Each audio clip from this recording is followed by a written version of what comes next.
Hey guys, what's up? And welcome back to another episode of. Or, this is not an episode, it's a stream, so let me just go ahead and post that. Yes.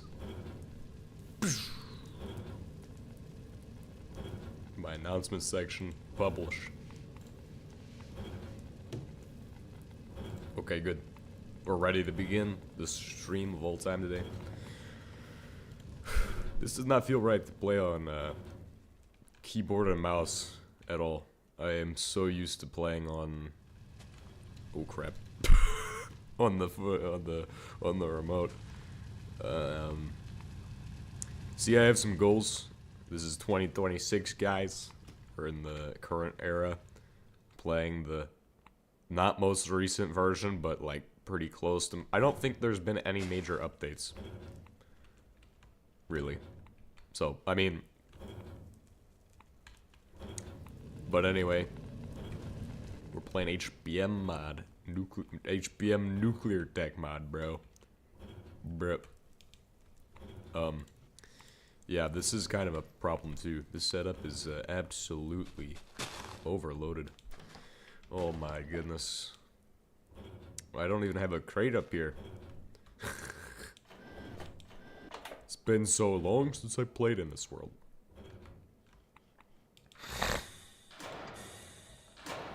Technically, I could power the base with the PWR and switch, start building power from that. I like this production setup. I feel like I forgot a lot of stuff, because a lot of stuff happened. Let me get my inventory cleaned.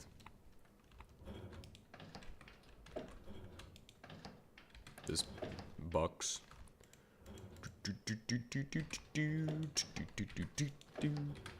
Why is there nobody here, guys? Guys, somebody needs to show up for the stream, bro.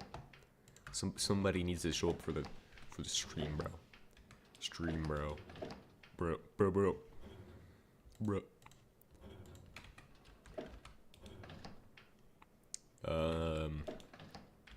I don't really know where my powders are. I thought I had a box of powders, but I suppose not. Actually, I think they have iron powder. Can you get you cannot get chlorocalcite ore on the moon in this version. That is not a thing. Like, my brain's like, oh, chlorocalcite ore, right? Yeah, guys. Chlorocalcite bedrock ore, right? It's not even a thing, bro. Not even. Sodium. Oh my gosh. I have calcium.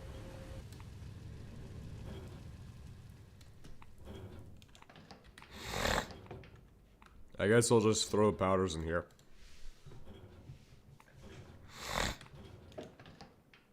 I'm trying to get my inventory sorted because it's a real mess right now. Gray stuff. Do I have a box for specially built items? Specially obtained and well-built items. I guess we should work on the base because that's like an important goal. Task goal thing. Yeah. The thing with the tree farm is that it's really dumb because you see, if I have a certain amount of stuff, I don't really need to have it running because otherwise it's gonna clog. And let me tell you what happens when it clogs, okay? When it clogs, it's a mess. It's a mess, guys. It's an absolute mess. And you know what it's doing right now? Clogging. And I don't even have my helpers here because I've been away for a while, guys. Where are my helpers at?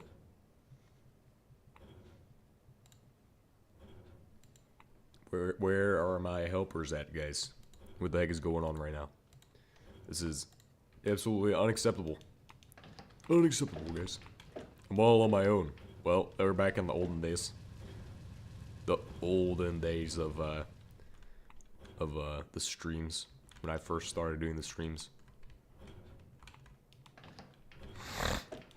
I don't even really know where my comparators are at. Because I need comparators, and I need a system that shuts the valve. So we need a valve. I need comparators. So we need to go valve and comparators. Valve, comparator. Where's the valves at? Where would I put valves at? I'm pretty... Oh. Ah, right there. I'm just an idiot, guys. Don't trust me, I'm an idiot. Okay. We're gonna take these. I think we centrifuge these. Centrifuge. Do we just centrifuge here? Are we only a centrifuge society? Just a centrifuge society, guys. Centrifuge society. The People's Centrifuge Society. People's Centrifuge. Why? Why? that's a stupid name.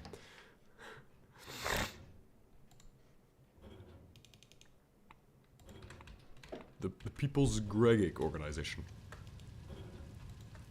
PGS. No! Get out of here. Do I have any thorium in these? Because what I should be doing... Let me check if the Xernox reactor is even viable to run. So we can see that. Ooh! Depleted Xernox rods, guys. That's absolutely amazing. What we're gonna do with that in a second is figure out how to process these on the moon. I believe you can use Silex for this. Of course, do I have energy for Silex? Probably not. Silex can... Well, I don't need these in my inventory. Let's get rid of that first. Let's figure that out first. Put these in this box here.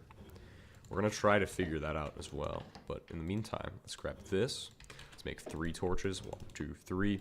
I'm thinking about adding red power, or actually, is it Project Red or Red Power?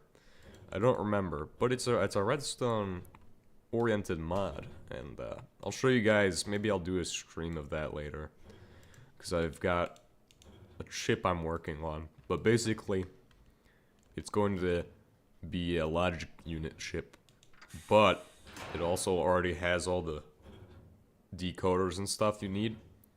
And I've already written out opcodes for it, kind of, so it's almost a computer in one chip, if that makes any sense. But the idea is simple. My idea is simple. It's basically, I want to have one chip be a computer, basically. Is this guy getting heavy water? This is a heavy water return. Is this set to heavy water? No, set heavy water. We're gonna just swap this pipe as fast as we can.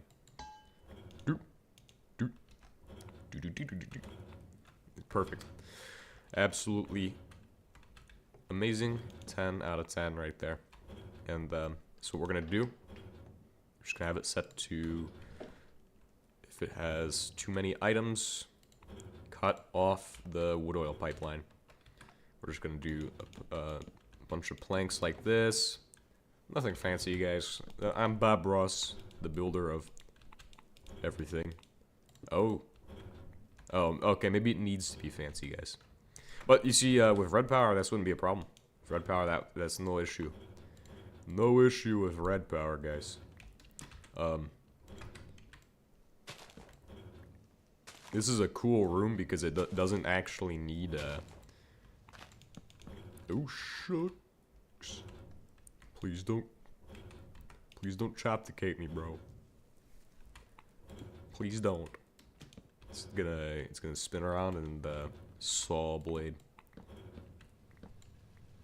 Moonbase Buzzsaw Massacre. And I want to make this look pretty too, so we're just gonna use wood planks for now on, because I have so many of them. I have an unlimited supply of wood planks because of this. Absolutely crazy, right? Absolutely crazy. Yeah, but it's a nice base, right? Absolutely nice base. We're gonna do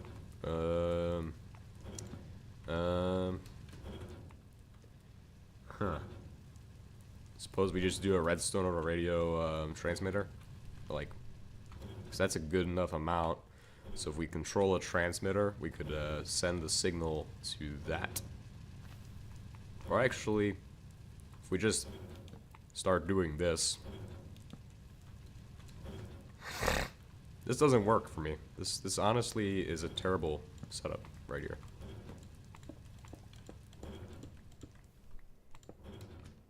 Because it goes too close to the buzzsaw, so it's gonna kill me. However, I know exactly the way to get around this spaghetti problem. So if I do this, that does this exact same thing. Exact same thing, basically. So now, we can pass the redstone signal this way. Get it to the exact same place. That way we can control that. Where's that?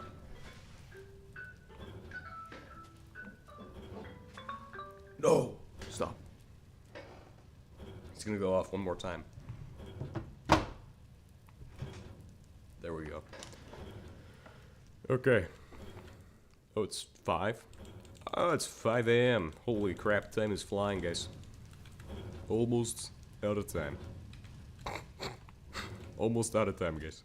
No, I'm joking. I have a limited time today. Tomorrow I don't. So. More redstone. It's too bad nobody wants to watch the stream, but I guess nobody wants to watch the stream. I can just post the video that also came out, the announcements. What is the video that came out today? I have like 16,000 of them right now. They're all getting ready to be released, but Italians are afraid of my spaghetti. OilNet is public. Oh, okay. So I guess OilNet? Yeah, so I guess that's the one I need to share.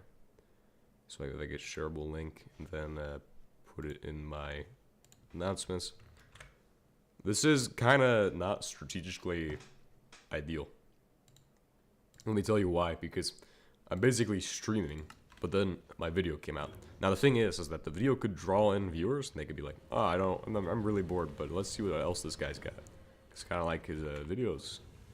And they'll pop in the stream because it's going. But that's one thing.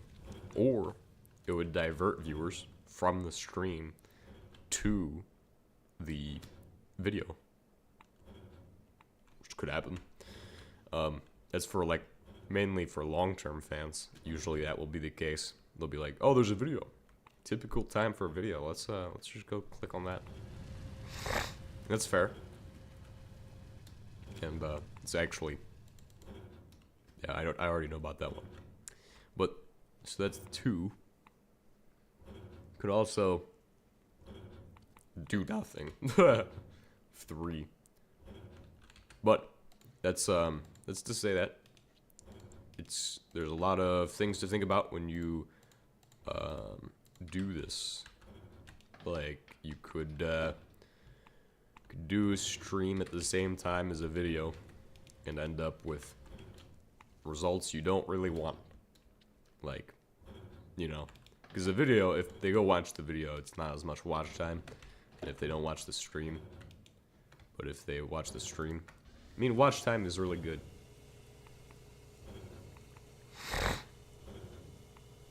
But I don't really know, man.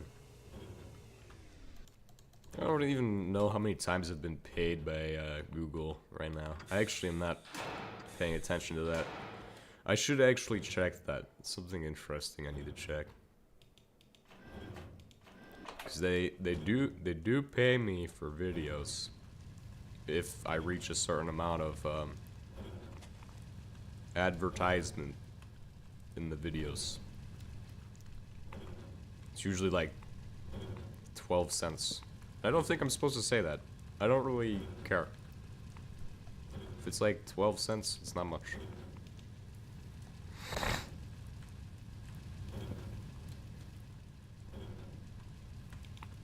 It's like at work, you don't tell other people your the amount you get paid, in case you get paid more than them. Although, at my job, in real life, everybody gets paid pretty much the same, unless it's unless you're higher up than somebody or have been in longer. But hey, that's interesting. Okay, so we figured out how to solve this problem. Except we didn't really solve this problem because I've created another issue. Because now I can't extract apples. Oh.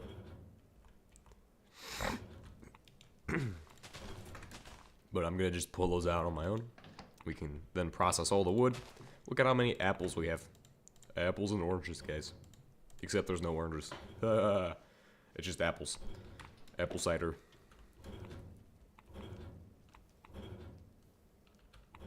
And since that's not running anymore, and these guys are running now.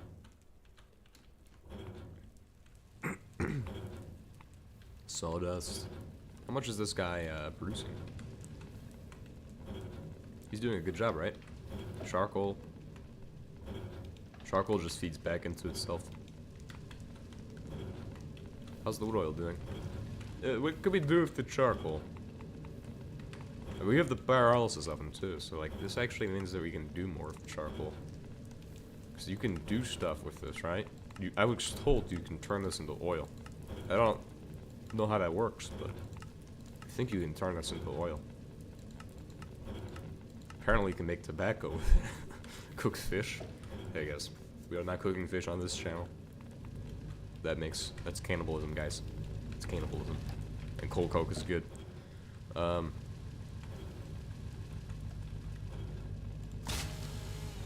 of my moon base, guy. Out of my moon base. Producing so much soy right here.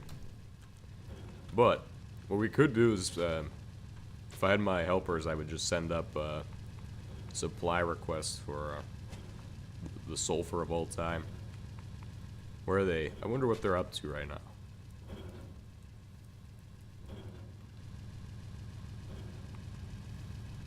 But this is also producing aromatic hydro, or the stuff. The stuff. Why is it still running, dude? I thought it cut it off. Oh, it's actually at a safe value now? Hold on. 1, 2, 3, 4, 5, 6, 7, 8, 9, 10, 11, 12. Oh, okay, I guess it needs a stack in there. If it has another stack in here, it will just shut off. That's no good for what I want. I don't need it to be fast, technically. I could just run 2 extra torches in there. So this way it will cut off and stop running. Look at that, a rocket. So if I do this, this inverts that inverter, but then this one will re-invert it, so it'll be like a triple negative. It means it will be positive. Stop! That cuts off wood oil, and that means it won't run. Because it's only got 100 millibuckets in it, so it will just shut off. Since I don't really want it to be so full that I can't fit extra stuff in there. Like right now, it's too full. Right now, it's bad. Let's figure out my inventory situation, since it's kind of disorganized and a mess. This is a... Okay, that's my tools, I suppose, and I think that goes there. These go in there as well. So that's that. I have my other stuff here. That's pretty nice. We need Milwaukee packouts. HBM, please add Milwaukee packouts to the game. I think that would be a great idea. So we're just running wood and sticks right now. Well, except the sticks are overflowing. And if the sticks are overflowing, I'm supposed to just shut off the other thing, I guess.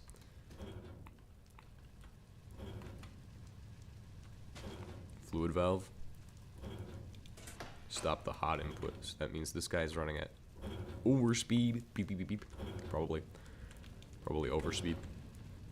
Overspeed. But this guy already has enough, so I mean, we just keep that guy running. And let's figure out PWR stuff. PWR is okay. We didn't have a full load of heavy water for it. This guy's running biomass production still.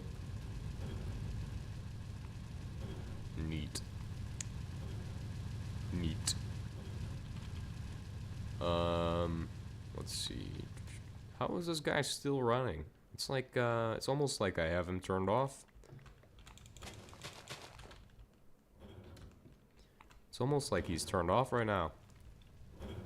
Is there like another supply for wood oil to this guy? He's not running. Okay, good. He's turned off. He's not moving. I was like, how is he still moving? But he can turn on at any time. So as soon as they run out of wood, it turns right back on. So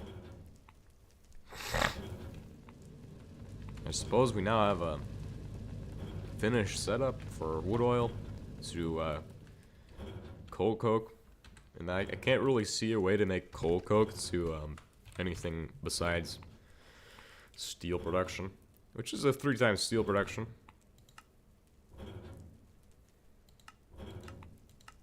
I wish HBM mod had an auto updater. Actually, that would maybe not. You can technically make it into liquid hydrogen if you put it in there with water, which isn't necessarily that useful to me. Might be to somebody. I might use it later for something. You can do steam to get it to syngas, heavy oil to get it to coal gasoline, which, I mean, if you want coal gasoline, that might not be a bad way of doing it. Or that syngas is pretty useful, I think. I think you can do a lot with that. If you take syngas, it might actually be a way to start the next oil process. Deuterated hydrocarbon. Syngas reformat. Well, you can't really do much with syngas. Reformate gas to make elbow grease. And headlight fluid, guys. Go to the store and give me some elbow grease and headlight fluid. Okay. Where's the store at? Oh, it's just over there on the other side of the can. That's stupid.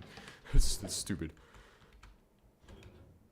But we want to get this thing up and running with the latest and greatest thorium and uranium fuel cycle, if we can do so. How will we do that? Well, we'll just figure that out at some point.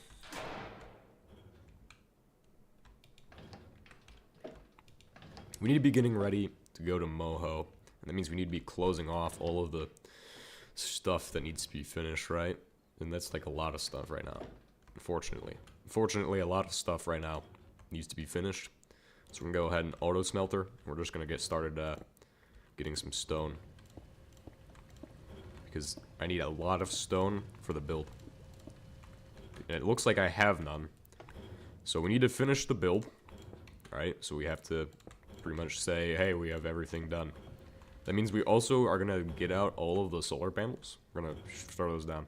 Actually, should I save those for Moho? Actually, Moho, we need power sources for that, which is gonna be also on the list of things to do, is start preparing the items we need to go to Moho and set up the next base. This area, I'm actually happy with it, and it's pretty much finished. It supplies us with a stable quantity of pretty much stuff you need to survive on the moon.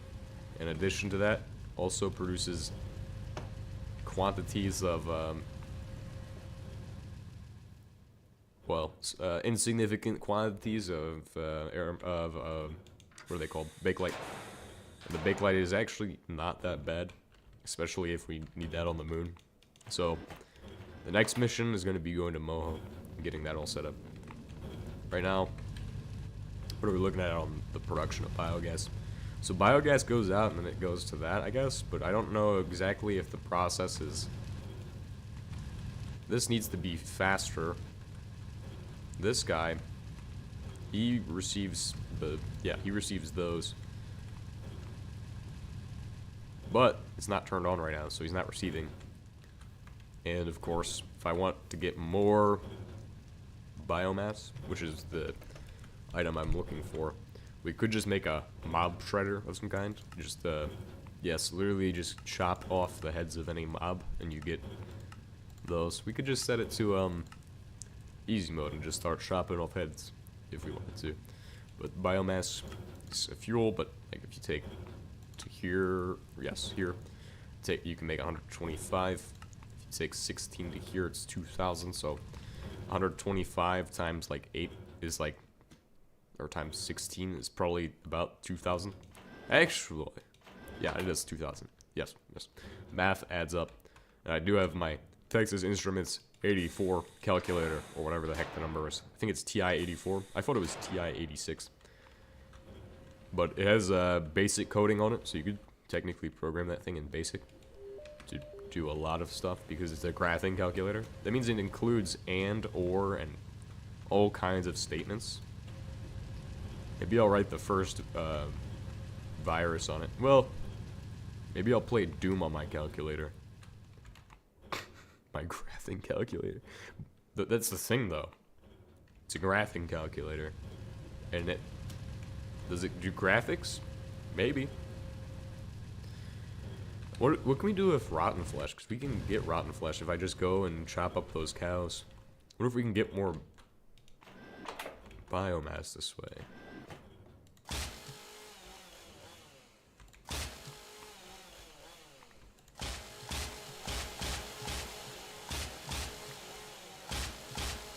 There's one in the airlock. What the heck?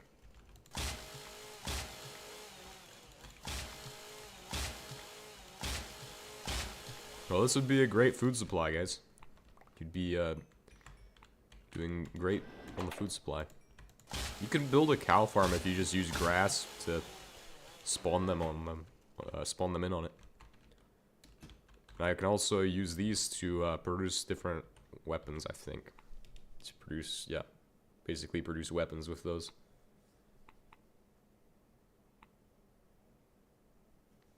But really what we're looking at is taking this product and doing something with it. But I don't really see what we can do with it. It's not super useful. I mean, can we do anything with rotten flesh?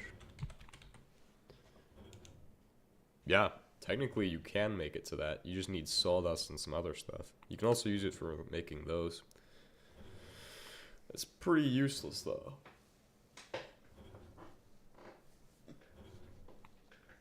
Because I don't need that. I don't really. You can use it to make leather. Which is actually used in some stuff. If you have other mods. If you want to make leather armor, you can make t-shirts and stuff. I guess. Conveyors. Wait. Holy crap, I didn't even realize that recipe existed. I mean, I guess it makes it really useful to take it and turn it into that ammo bag. Bullet casing bag. Ah, that's pretty nice. That'd be pretty useful. Yeah, I guess it could be pretty useful to make it into leather. We do need to set up, we already have peroxide and stuff here, I guess. I'm just curious because there's not really much that you can do with, to get more biomass production without doing other stuff. Like hemp production is the only way to get it. So I either need to scale up the hemp production tenfold so I can get even more of the stuff, but I don't think that's going to happen. The moon has provided us a great supply of resources, which is absolutely fabulous. But when we go to Moho, maybe the first mission to Moho, we don't even set up a base. We just go there to get boxes of ores so we can go back to Earth. I think that would be a valid way of doing it. Bring back supplies to Earth. Because we don't quite have a lot of stuff on Earth, I don't think. Well, we have a lot of stuff on Earth. This world has a lot. What am I looking at on my statistics? 10.4 days. 0.4 days. Which is pretty good.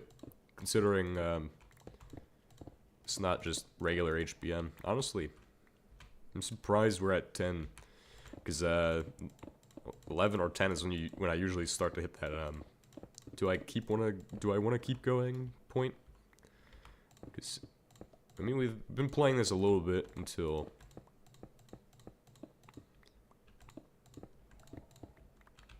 recently, a little bit every day until recently. 2-week break off of it, not bad. But what is that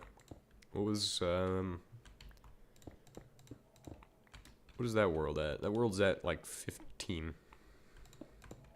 We could produce a lot of steel right now, too. We could start, like, turning steel out. Yeah, let's go ahead and do that. Let's get started on making tons of steel. Since we need steel.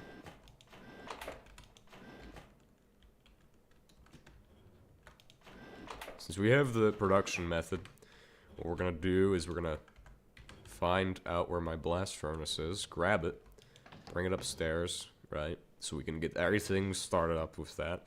Once it's upstairs, start running it into the steel production.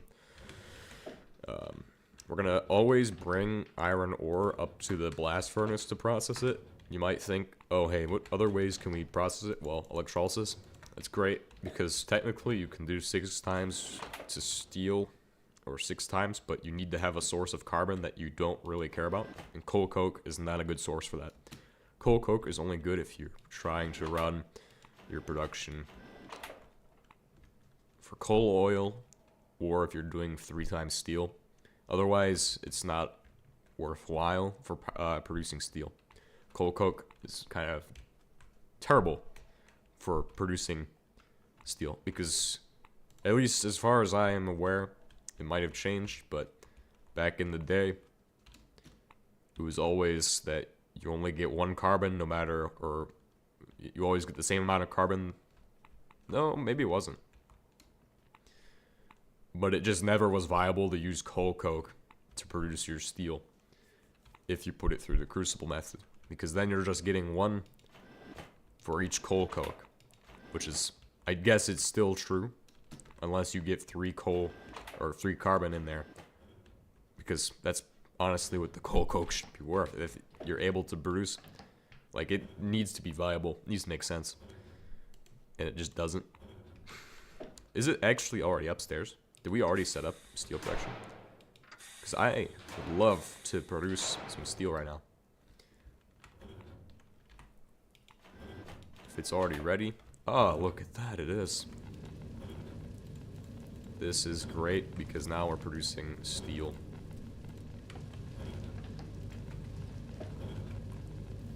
I'm gonna take this, we're gonna put it up on top to funnel coal coke down. Or actually, does it go in the side? I don't remember. But we're just gonna put an inserter here. This will give me a way to put in coal coke. No? You can only insert from the top, I guess. Yeah, you can only insert from the top, which really sucks, because then I can't actually determine where my stuff's going, but to be fair, as long as we have it set up like this, it will just work. So, as long as there's no iron here, as long as there's more coal coke than iron, it will continue to work. And this guy will just keep producing. This guy's doing good. Just, we have so much wood oil now. Can't really fix that unless I get a speed upgrade on it. We don't need to be focusing on speed upgrades though, because we need to really get this base done. Well, we can do the speed upgrades later. Maybe we could add in some more stuff here. Alright, we have to move the launch pad. Do we have the launch pad over here right now? No, we don't. So we're gonna move the launch pad and stuff in a bit. Let's go ahead and get some iron. Oh, if only I had a silo hatch, but my helpers aren't here, so they can't send that up.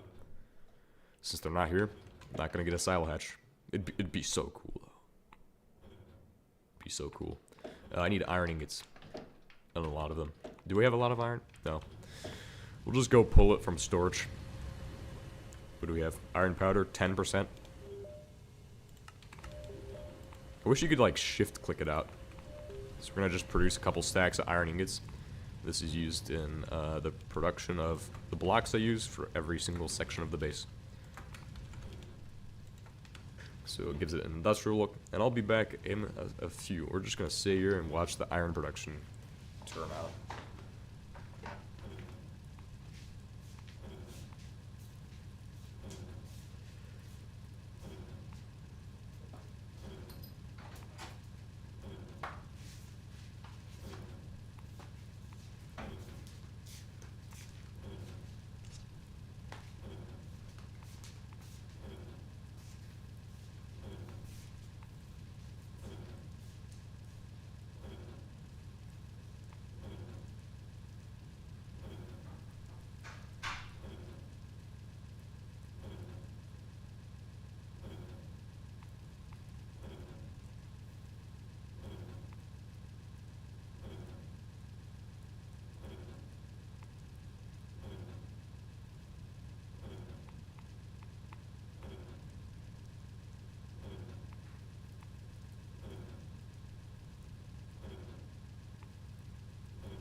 Okay.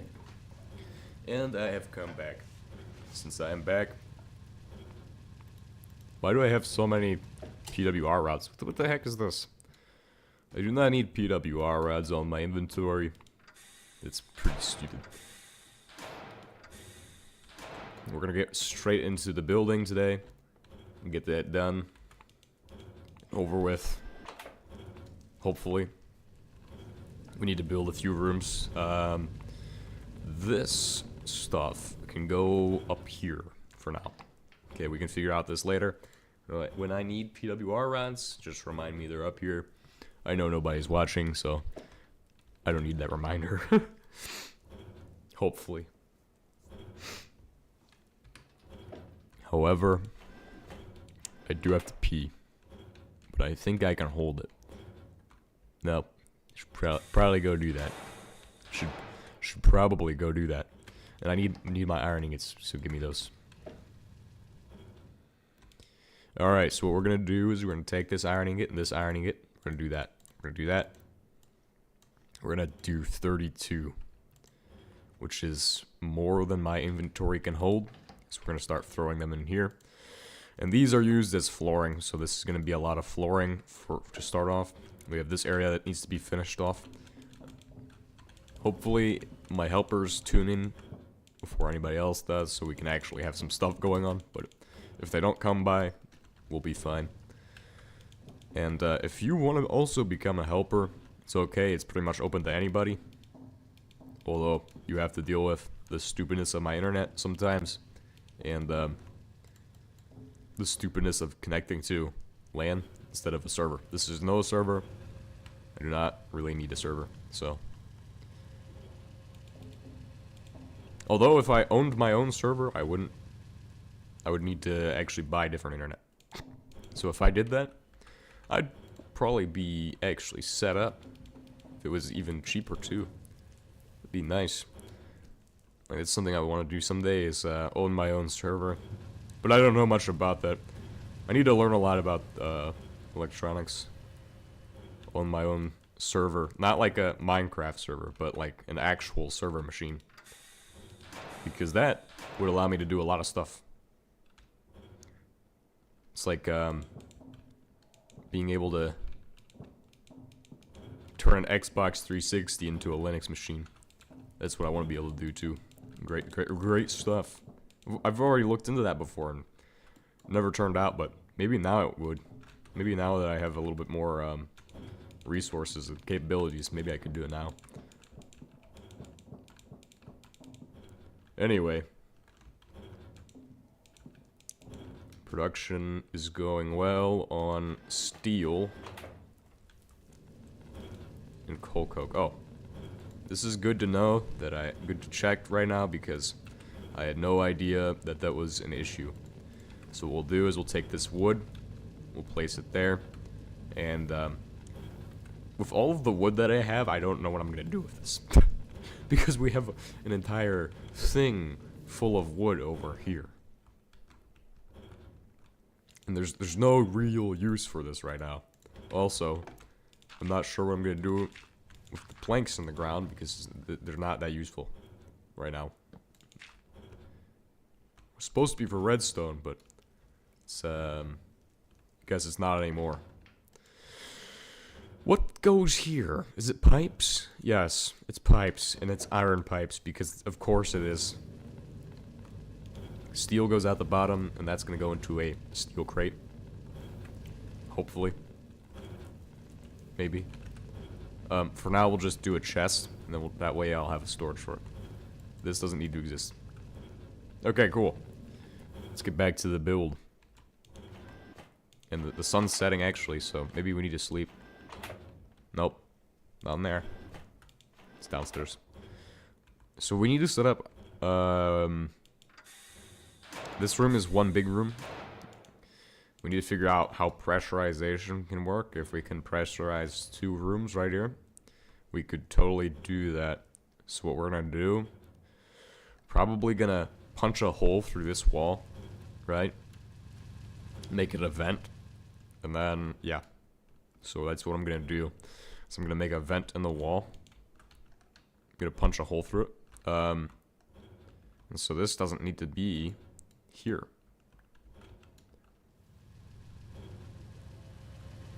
I can punch a hole right here. Oh, right here. Yes. And that should be pressurizing this room. Which now means I don't need this door here. Actually, I could just get rid of the door, and it should be fine.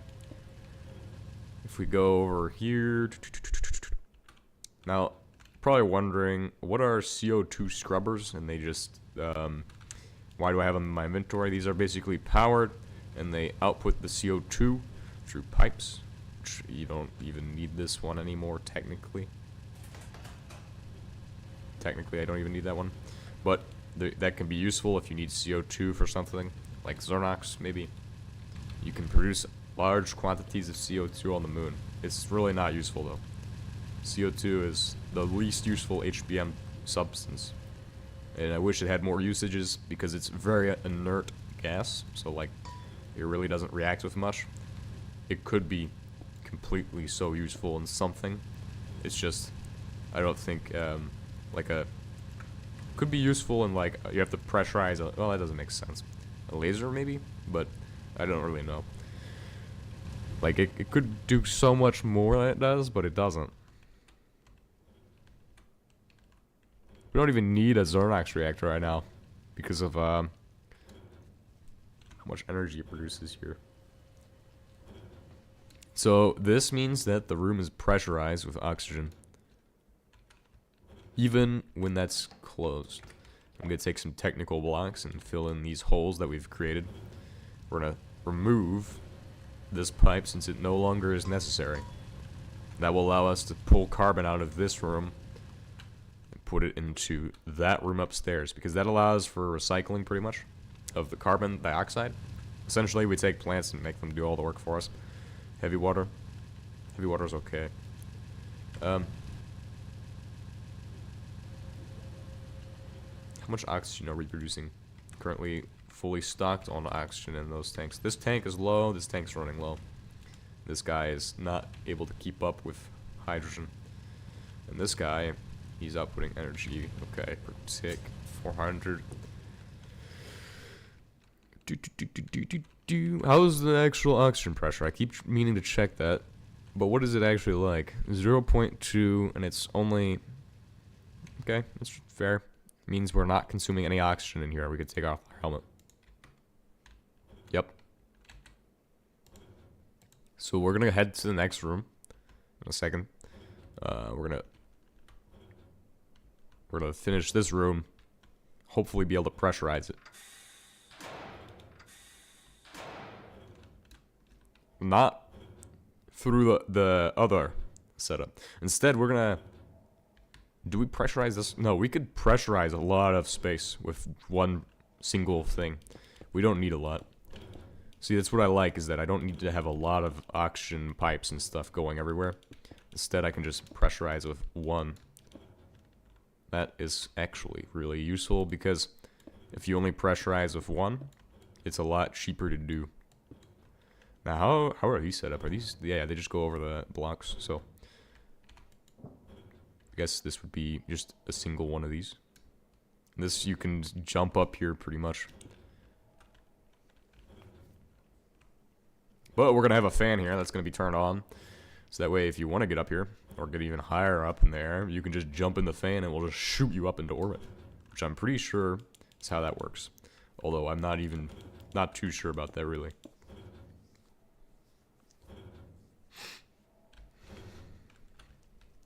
So we need to fill these in. Like so. We need to hurry and fill those in. Yep. Then we should be good.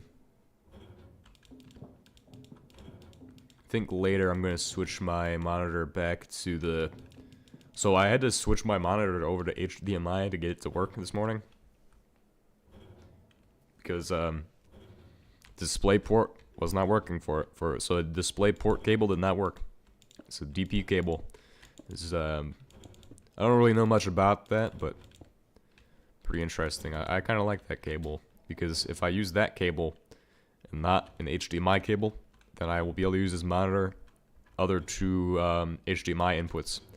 So I don't have to have it always wired to one thing. Yep, I can just put in a sliding steel door right there, pretty much. Or up, yeah, up here or here. Because this is an exit. So that's going to be an exit.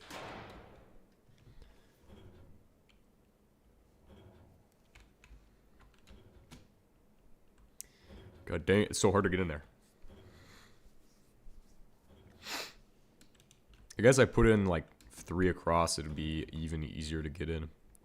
So like if you want to get in there, what you do is you go 1, 2. You can just step out, jump up, boom. Oh, you didn't make it? 1, 2. Nice. See? I just put in 2 more here. I guess what I could do is just do 3s. And then if you want to get up there, you jump around. So you would go, I want to get up to there. Nice.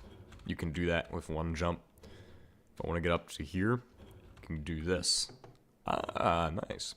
So if you want to get up on the roof, it will be an option 2.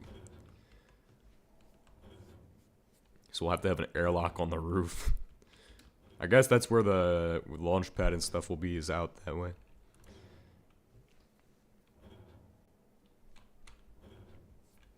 This place is glowing right now. Positively glowing, guys. Means we're gonna need more doors, though. That's for sure. Well, we have enough doors for everything. We even have a glass door. Actually, we have tons of those. Those are like easy. Easy peasy. We're gonna need more of these technical blocks.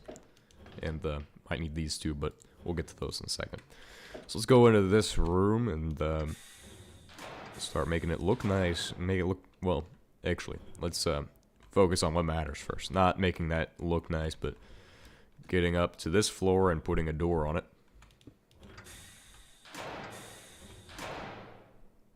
For now. Actually, it doesn't even need a door. That one's internal.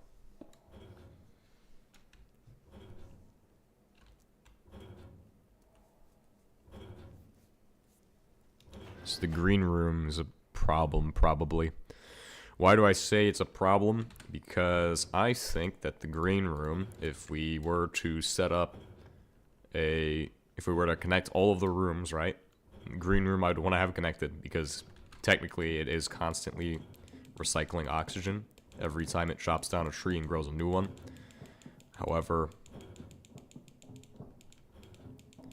if I want to do that, it's going to be an absolute pain. This room on the top needs to be pressurized. So, well, we'll try to keep them not pressurized. We'll try to connect all of the rooms, but I think the top one was an issue before. Because if I can connect all the rooms, that would be amazing. Well, if I could connect this room to that room, then I only need... We'll try it out. It's going to kill all the plants the second I try it, because the second the pressure shifts, it will cause an issue. But it's a good idea, I think. Because that's yeah, that's a great idea. Yeah, we'll go ahead and try that out. So we'll put a hole in the floor probably right about here. 1, 2, and then if I jump up, it should have killed off every tree. No, it hasn't. And the oxygen's going up. But when I turn it on again, if I can turn it on, it will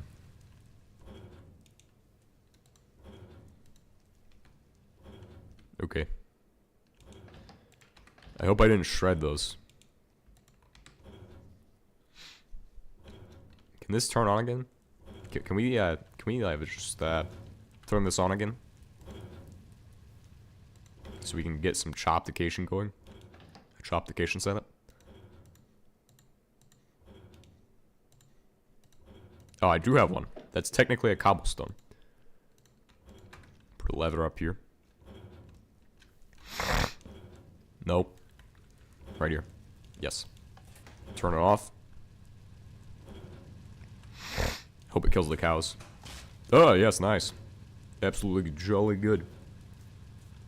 I bet that actually clogs it. Well, he didn't die inside of it. I don't see his guts in there.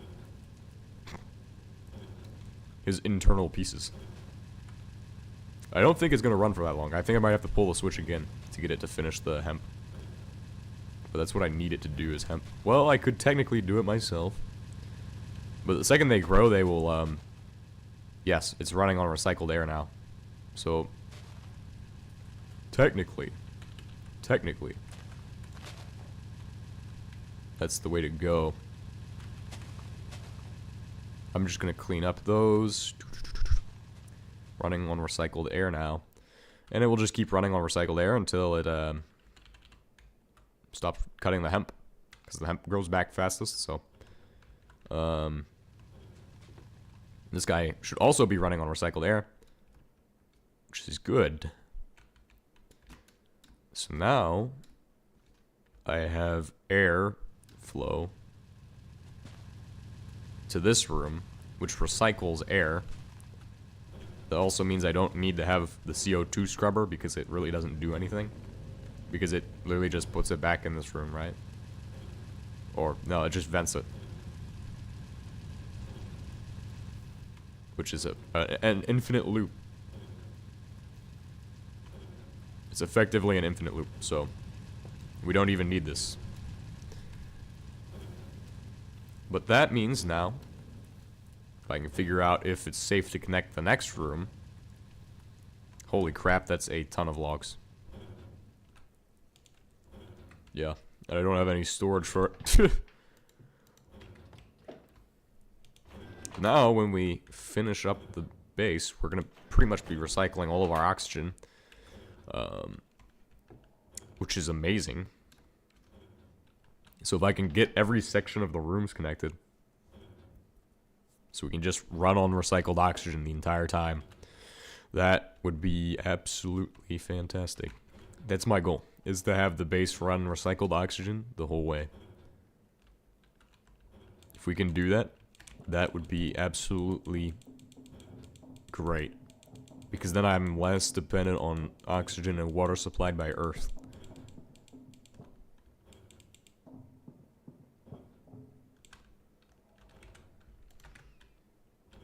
Which is even better. Because the second you're less dependent on something is the second you don't need it. Really? That's pretty useful. I wonder if we're producing a lot over there. I think there's a crate over there that collects everything, so as we produce more of those, it looks like we'll have plenty of bedrock ores coming out. And it just infinitely drills because it's powered by 2 of the PT isotopes. Plutonium tennessine isotopes, I think, is what they are. I don't remember, actually. It might be polonium. Maybe it's phosphorus because it's a P. Or no, phosphorus. Potassium's K, phosphorus is like P or something. Yeah, phosphorus is P because it's in DNA. Which is the only thing that has phosphorus in it. That's so interesting, though. Want to go work on my computer project, I think. Hello. Hello. Yes, welcome to the stream of all time. I currently have the plague right now, so. Oh, I was like, what is that sound? Is that in real life? I was kind of confused for a second. I was like, what's going on? But we're about to make the moon base pretty much sealed up, pressurized, and I mean, of course, yeah, we could extend it in the future. This base is pretty much finished. There's not much we can do here. Unless we set up aluminum processing, which I guess we could do on this floor, in this room. Did I have plans for this room? Because I can't actually remember that. Also, we need more technical blocks for this. But it's going well. Putting together everything. And I just figured out how to get everything to connect with this room. So we're using less oxygen, which is very important because using less oxygen means that we're not using as much oxygen because it's all getting recycled too. It's self-explanatory. Oh. Wait, did it lose oxygen? Oh. Only the top block counts. That means I just killed every single plant. That's sad. No, that's real sad right there. I have so much wood upstairs. I want to shift the production production focus to you know, I'm about to do it again. I'm about to depressurize this room now. But never mind. Probably just the flu. Yeah, but I got a flu shot for it, but it doesn't work. The flu shot does not work for the flu. Although, yeah, I could see how that doesn't work. So, I mean, I'm not surprised. Maybe they just thought it was going to be one thing, but then it's not that flu. Got the super plague, though. Absolute super plague. What I'm going to do is I'm going to... Oh, all of my stuff is about to get liquefacted if I'm not fast enough. Oh, I have one. I have one hemp. So if I do accidentally, yeah, all of it got turned to biomass, which is a very oops moment right there. What we're gonna do is we're just gonna grow hemp for now, and we're gonna try to shift the focus to that because growing hemp is probably more valuable because of how many logs I have. See, I have so many logs, I can just stop producing logs for the time being. And I have enough saplings. I don't need to worry about that either. And I need energy. Although, just jump down here and I got energy. Perfect. I should get one of those wall chargers that are so cool. I should have energy cubes in here. Nope. Hope you're on medication too. No, I'll be good. I'll be fine. I don't usually use medication for most things.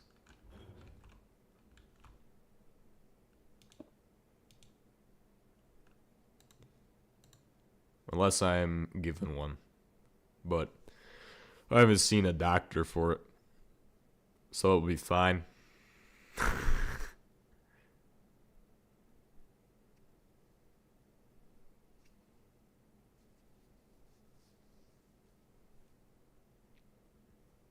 I gotta remember I can go up through the hole in the ground.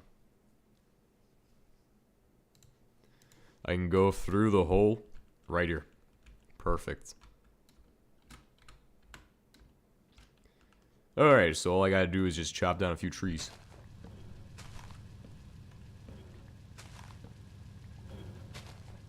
Nice. And with that, I wonder if we could make these into biomass. Make the leaves into biomass. All I gotta do is take out the saplings and figure out how to grow more hemp because I destroyed it all because I was too slow. We're gonna just take out the redstone since that's easier than taking out the torch. Maybe it is, maybe it isn't. I don't actually know that. And what we're gonna do is we're gonna reroute this, so it's gonna go through here. We're gonna leave the original connection so I can just revert back to that using a screwdriver.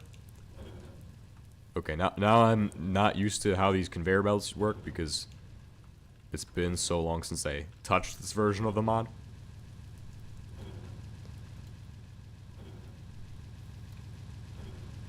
And we're just gonna wait for this hemp to grow.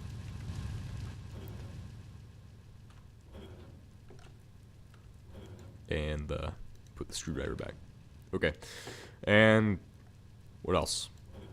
Finish off chopping down all of these leaves before they cause super big issues with my hemp production. They're gonna clog it up with saplings, I can already tell you that. So then we can just let this thing run constantly. And that's what we'll do so we can get the maximum amount of hemp.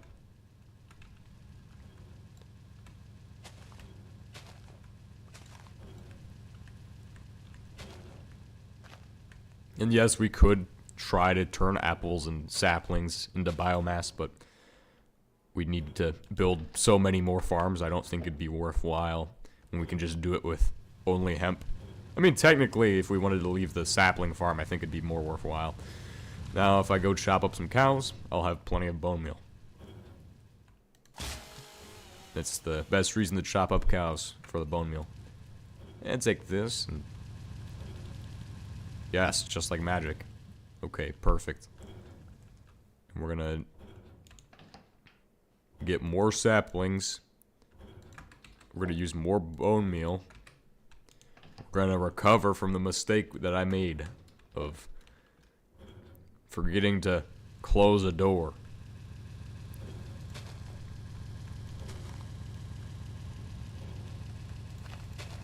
One mistake has created so much work. Technically, I could just leave them, but let's just get this done fast. And then we'll turn it on. Oh, it runs on wood oil, though.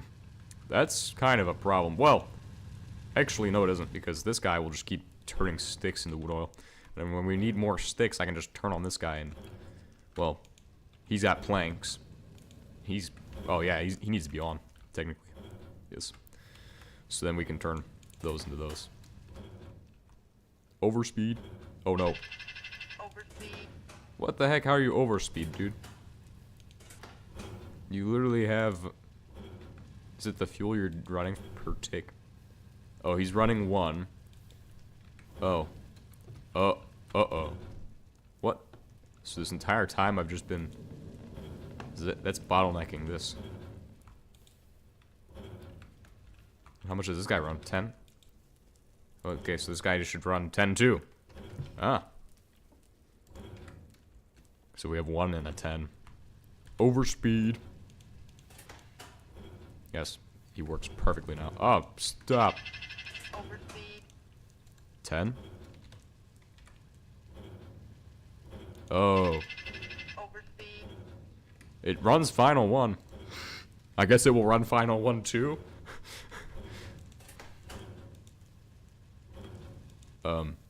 Maybe.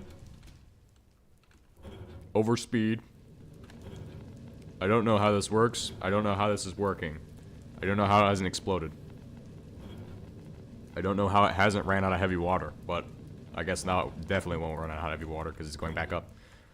It's really confusing to me. I hope you guys aren't confused by this like I am, because I might be stupid or something for leaving it at 20, because 20 was overspeed. I wonder how many sticks it put in there though. Usually if you give it a burst of overspeed, it's pretty fast producing stuff. Now, I should have... well, I know I have more of the things in a certain box downstairs. I have plenty of bone... oh, my drill's empty. I should go ahead and power this thing up too. Ah, here we go. Now, I have plenty of cows down here to kill for bones. Because that's all I need, is bones. And with more bones... and more shrapnel and all this goodness, we will produce plenty of hemp. So that way we can reinvent the farm. It's just like reinventing the wheel. And get everything back up and running. I don't know why I'm storing it in this ender chest, because it's gonna bite me in the back later. I think I'm gonna be like, oh man, I really need to store something. We put it in my... oh my gosh, I have so much rotten flesh. Get rid of this. I need to store something urgently, and then it's just... now, here's another issue that might be a problem, is that might have also killed all the plants. And if that did, that means we can't have that room like that. I'm guessing it might have. Oh, and it's the infamous alarm clock. Thankfully it didn't. Which is surprising that it didn't kill all of the plants. So we're going to go ahead and pressurize this room. Well, depressurize this room. So now it's all one room. Since you only need airlocks on the exits, it makes sense. Unless you want each room individually pressurized, then we should have 0.6 atmospheres. Yes, the alarm is going off. Yes, For anybody who's gonna ask about that, it's not mine. I can't turn it off. It's in another room. So, and that room is locked. Oh wait, this is the notorious conveyor glitch, but on the moon. See, anytime he wants to try to move, because he's on a conveyor, he thinks he has to jump because the block is a block higher. Technically, because he's in a block. That's what he thinks. I guess his pathfinding thinks he's in a block, so he's gonna try to jump if he moves, but he's not gonna move forward. He's just gonna keep jumping in the same place because he thinks he's in a block and has to get out before he can actually do any movement. That makes a lot of sense. I think that's how that works. I think that's why he was jumping. So if we leave him there, he'll just be stuck in place. I was like, is that thing on? Is that thing turned on? Nice, I didn't even have to spend that much bone meal on those ones.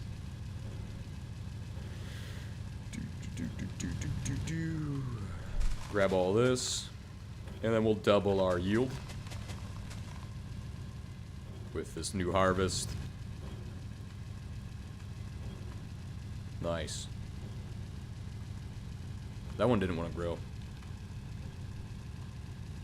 Stop! Get these plants out of my biosphere. These are not good plants.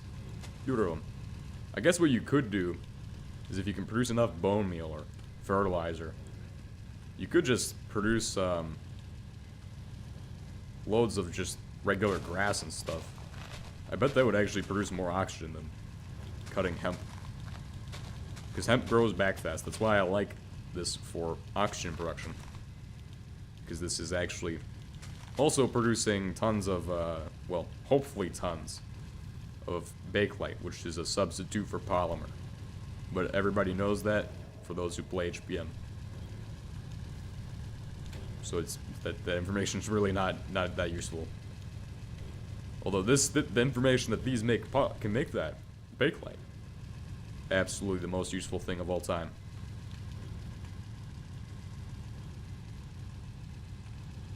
You know, I think I had an idea of what the base is supposed to look like with that tower.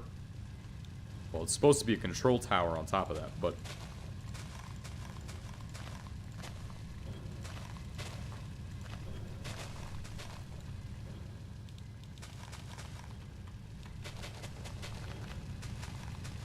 I guess what I figured out is that sometimes if I leave for a little bit and come back, I'll be like, oh, well, I think it should look like this now.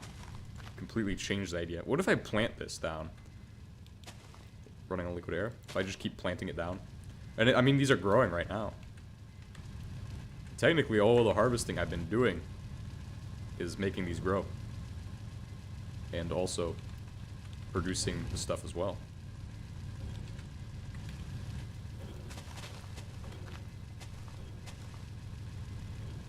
So now we just have to wait for the rest of them to grow. But it should be a lot faster. Take a lot less time now. But while it's doing that, it's going to be producing recycled air anyway. So that's good.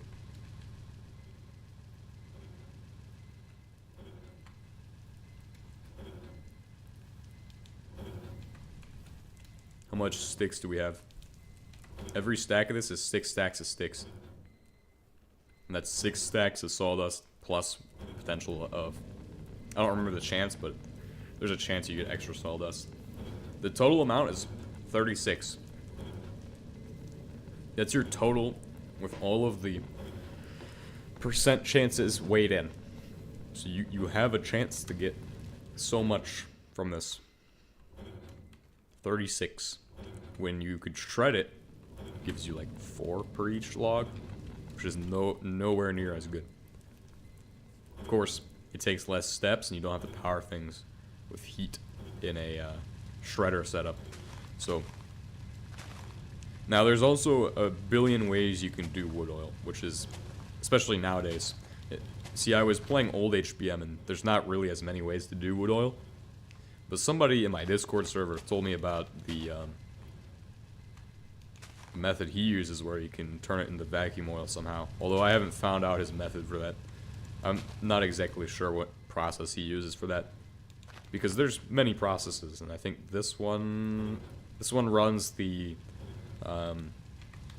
wood tar to coal coke process, which is technically not an oil production method, but if you were to take this and you crack this for heating oil, that's another method. Then you can run heating oil to bitumen. So that's okay. So we'll take a look at that. I'll just go over it real quick, just since I can do that. Since technically you can go either the cracked oil method or the regular oil method through this. So wood oil is going to be cracked to heating oil and aromatic hydrocarbons. Radiolysis is basically the same thing. You just use RTGs for it. Heating oil, aromatic hydrocarbons, so you get 10 and 40. So it's like you get 50% of the yield when you convert it. However, now it's about what the best method. Oh, there's also naphtha. I forgot about this one. This is the one I've been using to produce BTX for fullerite production in my old playthrough that I've rebooted. So the naphtha method is interesting. I don't know exactly how you're going to turn that into oil if you want to get to regular oil processing. I mean, if you just want naphtha processing, then by all means that's a perfect method of doing it, because I mean, yes, you're only getting 50% heating oil to turn into the amount of naphtha, which if we check is probably going to mean you're having 25% yield. Heating oil, that goes to 500 out of 1,000. So yeah, you're getting like 25% yield, because it's a 50%, then 50% of 50% means that you have 25% of your wood oil. So that's kind of questionable, 25% yield, but you get petroleum gas and liquid hydrogen that makes up the rest of that. Although 500 naphtha, that's 1,000 heating oil. 150. Where does the other quantity? Well, I guess this is not in the mass of it. So the naphtha probably is heavier than heating oil, and I suppose that when you convert it, so you're only getting 250. So there's 25% of the original substance missing, but I guess the naphtha contains that still, because it would be heavier than heating oil, I suppose. Which that's just to say that it's technically could follow the laws of physics if you say that, even though it's missing some. That's too much nerding right there. Too much nerdology or something. Nerdistry. Oh god. Now we need to build Chud on the moon. Chud Yak on the moon. Since we got Soy Jack on Earth, we'll just build Chud on the moon.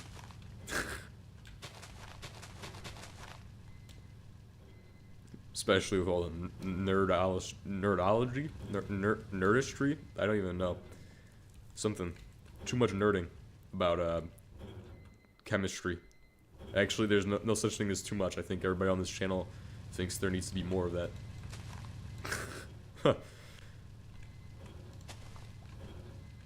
But, I mean, if we go back to heating oil, then we go to the naphtha. So naphtha, you can reform that for reformant, which again is like 25% of your 25%. So like, we're not going to say that's a good method, really. I mean, none of these methods are good, but as far as wood oil, it's practically an infinite source. So if you want a source that's cheaper than fracking, you can produce that really easily with wood oil, and you don't even cost any sulfur for a fracking solution this way. And of course, you're getting petroleum gas out of each reforming step, but we're going to say that you don't want to reform this, because reformant's not a product that gets you super far. If you wanted to coker naphtha, this is really bad, because all of the coker recipes only yield 10% of a coker product, which is to say that this is 10% of your, not even 25%. This is probably like 1% at this point. It's ridiculous. I'm not even going to try the math on that. Although, you could just do back to heating oil, and then diesel. However, I don't recommend this because, well, technically you're getting 40% heating oil back. Reprocessing it, you get, remember, it's like, well, actually, no. You'd probably get more back. You could probably reprocess this heating oil and get more back. Although heating oil is like the main point of wood oil. It's like if you crack wood oil down to heating oil, that's like the main point of that is when you crack it down. I'm not saying it's like the main reason to get wood oil, but if you're trying to do a wood oil setup, the keystone is the heating oil, if I remember correctly. So the other method, which is worse than the naphtha method so far, gives you a 10% yield. So you start with 1,600 of this, which is worse, okay? Because in the naphtha method, you start with 1,000. Now I have to do math. Now let me grab out my graphing calculator. I'm going to hate my life because I can't think of the numbers in my head. I'm going to use the graphing calculator, see if this even works. I had to put new batteries and stuff in it, and see, I don't even have a battery that's CR something, whatever. I have CR 123As. I had a battery that looks round and looks like it fits, so I just put it in because it looks like it fits. It probably does. So yes, you can. This is from wood oil. You take 100 wood oil, 40 heating oil, so it's a 40% yield already. All right, so we start off with 40%. Actually, if we go to the radiolysis machine, this does it in 500, right? It just gives. So we go to 100 to 40%, right? So then I don't really care the percent of my wood oil. Should I care the percent of my wood oil? Am I planning a wood oil setup to be like the max efficiency? We did that on Earth with the vacuum oil setup that I have. Am I scheming for the wood oil setup of all time? I mean, we are running wood oil on the moon, but we're running it for the production of. Okay, I think I'm gonna be scheming for the wood oil setup. We're gonna go ahead and get out a spreadsheet, and then I'm gonna start scheming for wood oil. So when I go back to Earth, we'll build the most potent wood oil setup of all time. Or if we go to Mars and we could just produce oil on the moon technically. Like we could do a space oil setup. Oh, this is the scheme of all time right here. And we're gonna do it to where we are producing. I'm getting distracted because our next goal is supposed to be going to Moho. We're supposed to be going there. Although, what I want to do is just not that. I want to actually just scheme out this wood oil setup, and then produce so much oil on the moon. It will be like the ultimate oil setup. Hopefully. And of course, we've already figured out how catalytic, or the reformer is pretty much the most viable way. But we're gonna look at all the methods so I can give you all the numbers on that, because that's what I did with the other thing. So now I think I have enough stuff to turn this thing on. And then we'll start that scheming process. We'll just let the world AFK as I look at a spreadsheet. We're gonna make a new spreadsheet. We're gonna figure that out. I need to have something to. Actually, I could use a notepad. Use a notepad because I'm lazy. I guess. Do that. That's what I did the first time. I don't even have to show you guys the notepad. I can just look at it myself. Perfect. That will work out amazingly. Then you all can watch the setup and tell me if anything goes wrong. Huh. Nothing's gonna go wrong. It's already perfect. Unless it depressurizes somehow, because we run out of oxygen. Then everything's wrong. The world is burning at that point. Oh, he's stuck on another conveyor, I think. Maybe it's the gravity that gets them. But it's the gravity. Gravity of this situation. That's not even funny. We're going to place down oak wood planks here because I don't have anything else to fill that in with. And it looks okay. Looks acceptable in my opinion. So let's go ahead and turn it on. Does this one have a lever on it? Is it on this side? Ah, yes. I'm surprised it didn't get chopped off. I bet the lever is, like, technically wood. Alright, start chopping down those plants, bro. Oh, that's funny. Flaming cow just got shot right into the conveyor belt, but we'll see how much production this does for that stuff. Actually, I wonder if it's even producing anything there. Anyway, it's not working. And then we'll figure out the math and the numbers, start calculating. Okay, so let me open up Notepad so I can start doing my calculations. And of course, we're gonna start off with from wood oil.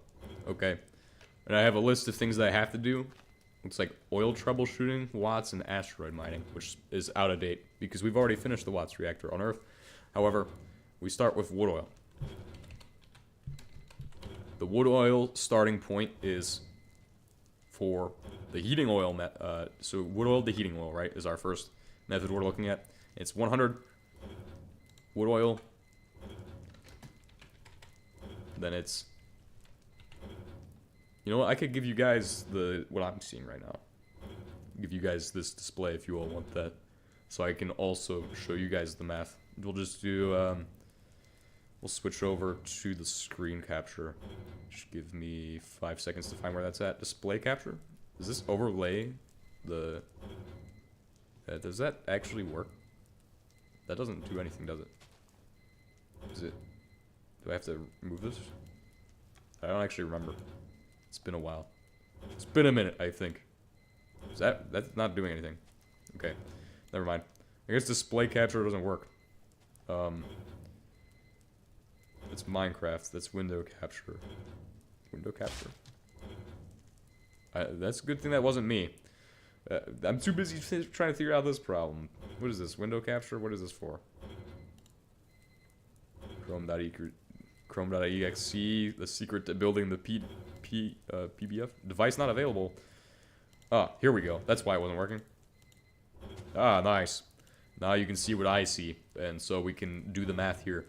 One other thing. This also should be open, so that way you can see how it actually looks for me. But this is what it looks on my end. This is what I see. And anyway, we're gonna go ahead and start up. Here I have my wonderful, wonderful list of things in a notepad. It's also where I usually do this at. So then we have wood oil to heating oil.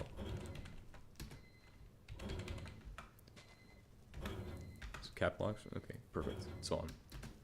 Wood oil to heating oil.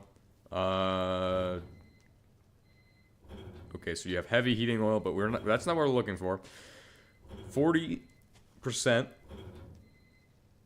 of your wood. Oh, wait. This only produces. Whereas radiolysis produces a different amount, doesn't it? No. Okay, it's the same. So your total is going to be 50. Your total is 50%. 50%. So I can already tell you because this is 50 MB total. That is 50% of your total start from the start. So you already only are at 50%. 50 MB. 50 MB of. Actually, just do 50% of original. So there we go. We're at. What the heck? What is this? What is this? Why? It just does 505. 50% of original MB. So there we go. We already have our first percentage. So it's half of our wood oil is getting turned into 40 heating oil, which is also equivalent to 40%. No. It's different. Because it's only splitting down. So if we have 50 MB, so our yield.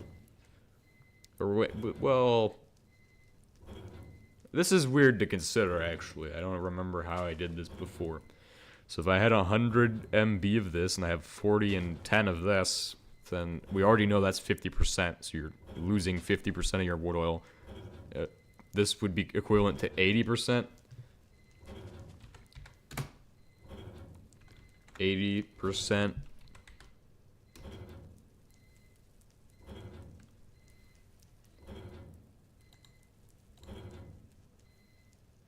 And this is also, I'm also going to put 50 MB.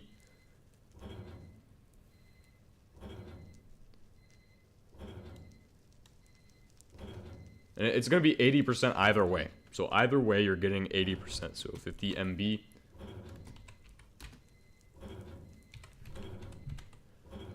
So even if you were to say this is, you're doing 100, it'd still be 80%.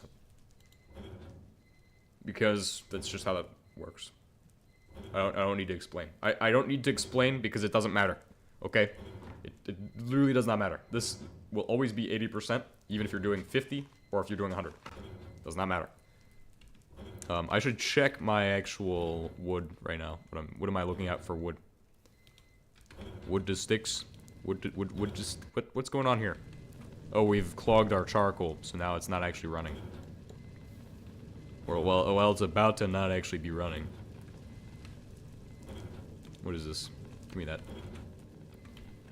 Okay, well let's go ahead and make a crate, or figure out some compromise we can make with the system. This is it's unfortunate.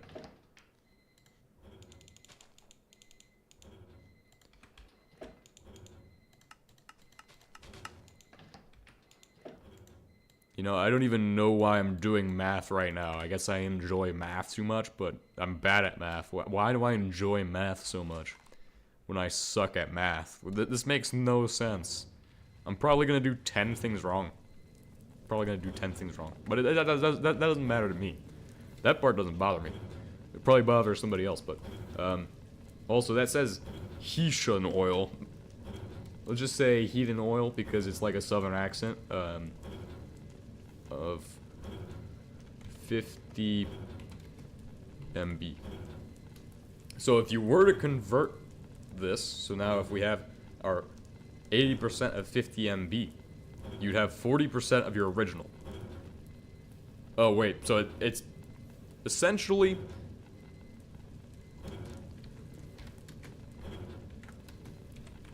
the same as what I said earlier, and we will have the next one be 20%, so effectively we're doubling it for the total output, but like, we're still losing for the actual wood oil, like the output is terrible, because you're getting rid of 50% of your wood oil. This might not be worthwhile, but if you don't really need wood oil, it doesn't matter, because wood oil is infinite. You don't even need this.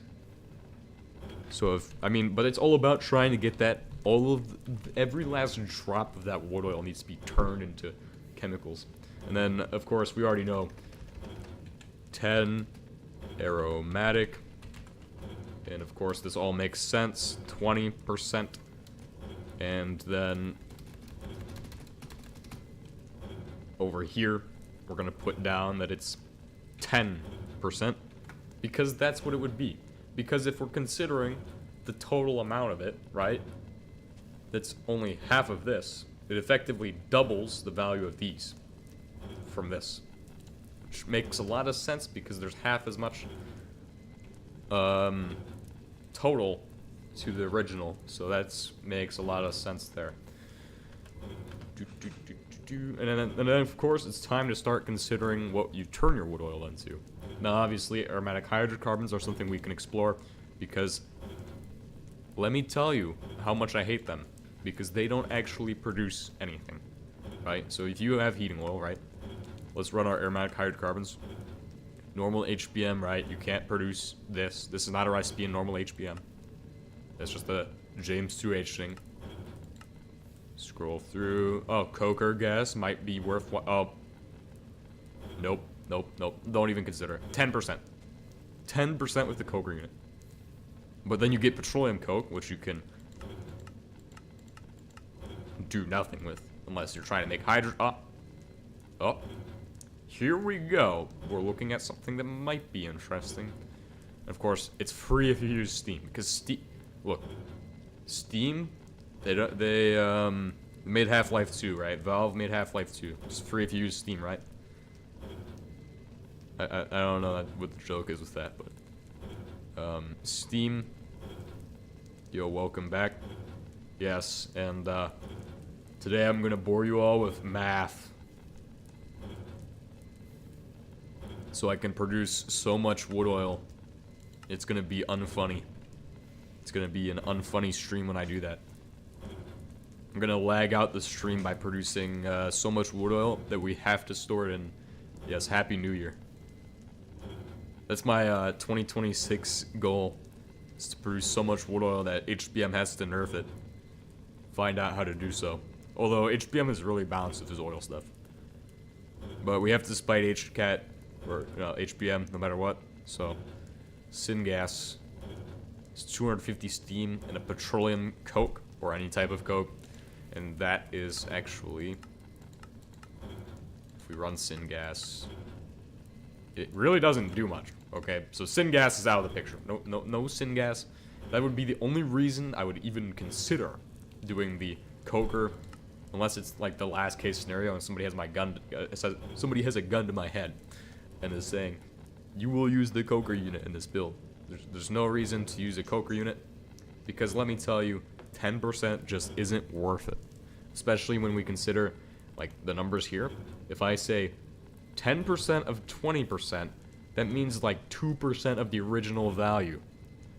Of course, we still have the 40% here that we can work with, or the 40%. So if we do coker is 10%. Okay, now let's go ahead and demonstrate this as well. Yield. And that's not even to consider that you still have to turn that into other stuff. Right? 10% fluid output. So you put in 160, you'll get 1% out. You'll get 1 out. You get 10% out. Always. Okay? But with the heating oil, right, or the aromatic hydrocarbons, which we should have right here. So we're taking in 1,700 aromatic hydrocarbons. This means that the yield is gonna be even worse, okay? Because now 17 goes to 170. Now if we go ahead and start doing math for aromatic hydrocarbons, you're about to see how bad oil with the coker actually is. And that's why I refrain from using it now. Even though back in the day I was like, oh, this is a great way to turn oil into other stuff. But we're gonna do... Actually, heating oil is the one we really care about, but I just want to show you how I can't even spell aromatic right now. How bad it gets. It's aromatic. So then we're just gonna run 1,700 in. 1,700 in. 170 coker gas out. Which, of course, let's say that we're only getting, from our original yield, we're only getting 10% aromatic hydrocarbons. So this becomes like the most complex math I think I've ever done. Because now I have to figure out how much wood oil it takes to make 170 coker gas. So of course we only are every 10, well every 100 wood oil we put in, we're gonna get 10 aromatic hydrocarbons. So we're just gonna do 100. We're gonna do 10%, I guess. So that way I know it's 10%, which would still be 10 units of aromatic hydrocarbons. We're just gonna put a WO 100. A M for aromatic.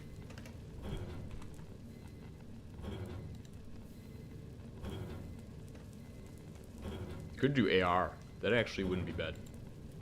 So AR is 10%. And this math is so boring. It's gonna bore everybody to death. So that's 10. Well, let's check my oil setup and make sure it's not dying. Or exploding. Or burning. Or doing anything stupid. Because that could occur. Let's see what's going on here. It looks like I've finished making steel, which is good. Because I need a lot of steel to sustain the future of the space empire that we're building. See how much bakelite's being produced. Just go downstairs. If we go over to here, we will see it's pretty much constantly producing bakelite now, which is good. It's something you can't really get much of on the moon. Alright, back to numbers crunching in just a few seconds, because I know everybody wants to see me crunch numbers. That's what everybody came here for today. I think I probably shouldn't cut them on my own. I should just let the machine do it, because it will keep it symmetrical, or keep it at the same rate. We'll just switch to this screen, right, the liquefactor, so you all can see and watch as it produces biogas, which gets cracked for the other stuff, which we can also do the math on that setup. Well, we're not doing that, not today. So we're at 100, which gives you 10 aromatic hydrocarbons, which we'll use this. We'll multiply these numbers to get our actual stuff, or making it simpler. Then we need to have 1700 in, right? So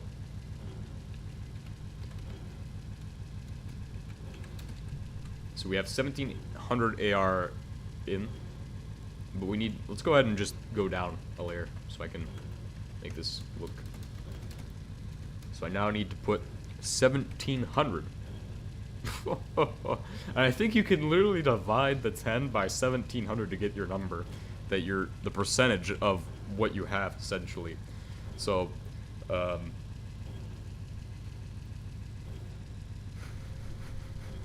that's not that good.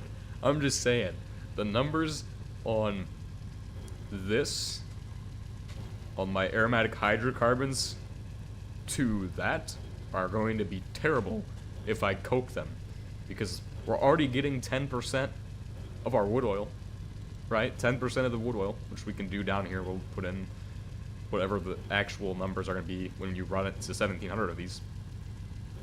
How much wood oil does it cost to make that much? Yo, let's you came to watch a guy do math and have his brain get wrecked. That's why I'm running a display capture right now, because I didn't want to go into a Google Sheets. I want to give you guys something kind of interesting.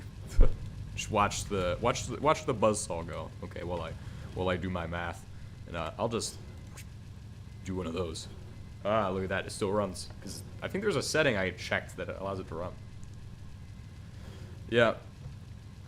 The math is absolutely going to be painful, because I'm not good at math, which is also probably potentially could be humorous, but probably won't be, because what the heck is this thing? What? I don't even know how to use this notepad thing. How notepad even works. I don't even know what I just did. Okay, but anyway. And we're only getting 170 out. Which, how do we figure out how much of this is the original yield? Because we have now to consider, oh, we need 1700 of these. But this is only what percent of... So let's go ahead and pull out the Windows calculator, since it's really simple math. Or I could do it on my calculator, but I'd have to turn the lights on, and I don't really want to do that. The Windows calculator probably can do this. Oh, actually, this thing's really shitty, though. But we're going to try it. 1700, and I think you would divide by 10, or no, you divide by 100 and then multiply by 10, right? Something like that. We'll figure it out. Unless I have to Google it, but we're not doing that today. Divide by 100 is 17 times 10, which effectively means it's 170% for the input. What? That does not seem correct. Let me Google the answers, guys. Just give me 30 seconds and I'll Google my answers. I'll check it out in a second. Should look it up on my phone. And I say Google it. But I'm not Googling it on my PC because you all don't want to see how many tabs I have open. Everybody's like, you have so many tabs open, but you know, it's absolutely crazy because I cannot even, I don't even use half of those tabs. I just open them and open another tab. It's absolutely stupid. So we're gonna avoid looking at my Google since you all don't want to see that. There's so many tabs open right now. Actually, you know what? If you all want to reference, right now I have 6,000 tabs open. So that's, I'm not even using half of those. It's probably an absolute resource hog. Actually, this is perfect. So how to do percent in all caps. How to do percent. And perfect. The Google AI overview can probably be trusted at this point because of how refined AI models are becoming. So we'll just go ahead and try to. We'll trust something that probably will. Technically, I have also used this to figure out how to do binary addition or binary subtraction recently. You divide the part by the whole. What, the percentage is a part? What? I mean, looking at this, I don't even know what that means. The core idea is per 100, so you're finding a value of 100. Yeah, this is what I did, right? So I'm pretty sure. What is, oh, here we go. This is perfect for me, right? Even though I like to do my math by myself. And why the, oh my gosh.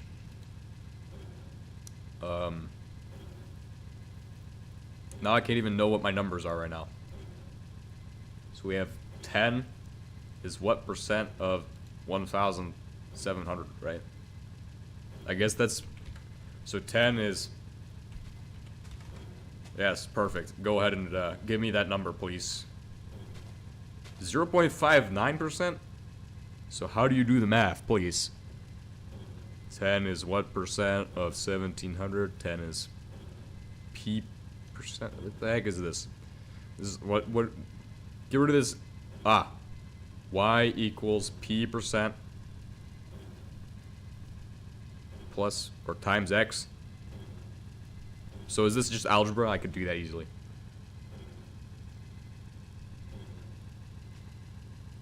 Oh, here's the actual solving of it.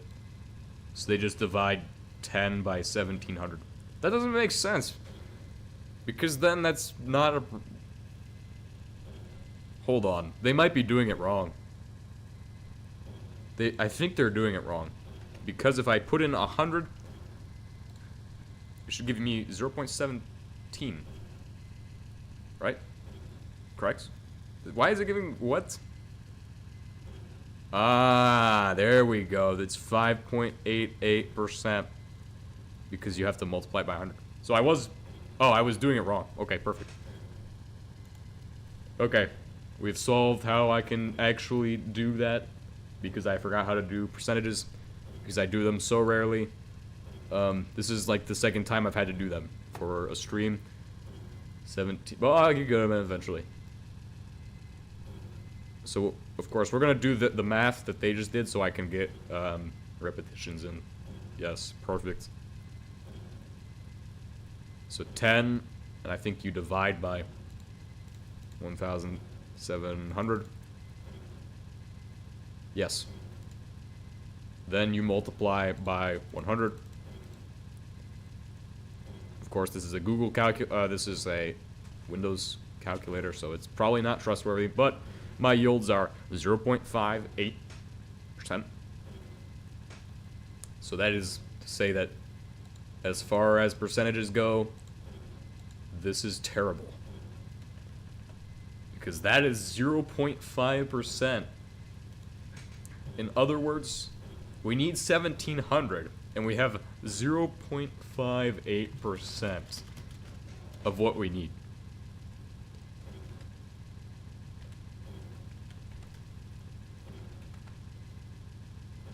0.58%. So, of aromatic hydrocarbons, we have 0.58% of 1700. So in other words, I guess now we multiply this by this, 0.58%. However, what is the yield of it? Because the yield is 170. And of course, now we have weird numbers because technically, there's two actual numbers for this. Now, there's the amount of this we have per this, but that's this, I think, involves this number. So we have 0.5% in. How many of these does it take? How many 10s do I need? Well, to get to the full number, I actually don't know how to do this math. So somebody here do the math for me. I'm lost now. I'm lost in the sauce. This number this is not adding up. Well, we have 0.58%. If I do the math, that alarm needs to stop. It's getting out of hand. It's not even my alarm, so I can't turn it off. I have this. Need focus on the numbers. 1700 to 170, which of course that means it's gonna be 10% of this. But this is the amount that we need to make this technically. We have 0.58 parts. This one way of thinking of it. If we have 0.58 parts, then we can just say that this is an algebra problem and say that x, or no, yes, this could be an algebra problem. So what I would do is I would say we would solve for x, which is 1700 equals x. But we'll use an asterisk to represent the percentage x and 0.58. So now we have our numbers because each of these is 0.58 parts. That's technically a decimal of this. So how many parts of it is? Then now I can start solving. And I'm pretty sure 1700 is my total, and I have 0.58 times. So you just do the opposite. You just divide this by 0.58. Oh wait, it was just a division Okay, hold on one second. We just divided by 0. Let me tell you guys how that does not work. Because when you divide by 0, you get 0. But we divide by 0.58. But I guess Windows calculator thinks that we need 2,931 0.58s to make this, which might actually be correct.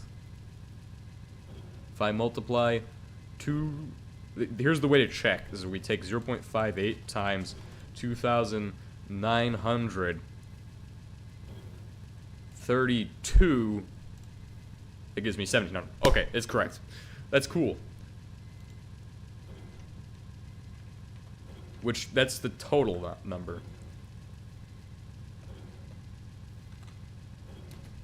We need... So that's my 200... That's to complete one single iteration of it. Now why 2? Because if you do the original number, which was like 1 or something, you have to have a decimal, so I have to round up.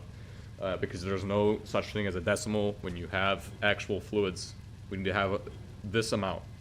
Exactly. It's not real life. Can't have... Because otherwise it won't be high enough to actually produce anything. So... as far as the numbers go, it looks like this is a really, really poor method. And of course, it gets worse because now if we start looking at this number for our yields, and then start adding in other numbers for the outputs of what you can even do with coker gas, which is what it's going to produce, it is terrible. Absolutely terrible. Now, we haven't even considered how much wood oil that is, although if we say that this number exists, this 200, we can say that this is probably really bad, although The numbers technically are the same. Kind of. Because instead of... So what we would do is the same thing, basically. We'd take this 1700 number, run it through here. But if we're looking at the original 50% numbers, right? Because it takes 50% to give us 10% of this. This is really bad. Because every 50 you get 10 of these. We can't compare these two numbers. They don't compare. There's no way to actually say, well, we have 0.58%. I guess you would multiply, you get 5.8%. That doesn't make sense. You would divide probably, I guess, 100 divided by 0.58. We'll see how that does. 172. That doesn't make sense because that'd be 172%. That means we get more. That's not good. So it'd be like 100 times 0.58. It's 58. So like it's not 58% because we already know it's 10%, and then it goes to that, right? So you would take a percent of the percent. You'd basically shift it over. 0.058. Because there's an extra zero, you just shift it over. So that is 0.058%. However, am I doing that correctly? Because we have 100, and then it goes to 50%, and then it goes to that. Well, ignore 50%, because this is technically true. 10% of this is going here. 50% gets deleted. We don't care about that. Okay, this 50% number doesn't matter. So then it just is 0.058. And then we would say that it is... Next number is going to be interesting. Because 0.058 to get to 100 is now the same math as this, right? We have to do the division of 100 by 0.058.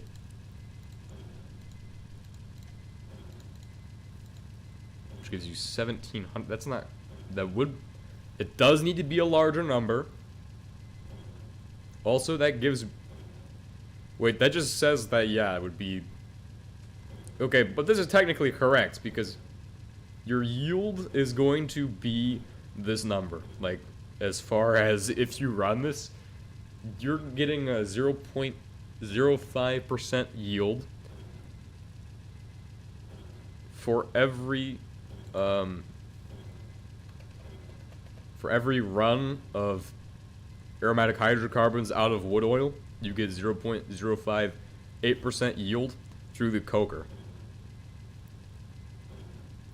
Well, it gets even worse, because we haven't even considered this final number, which is, we're going to start trying to figure out the total percent.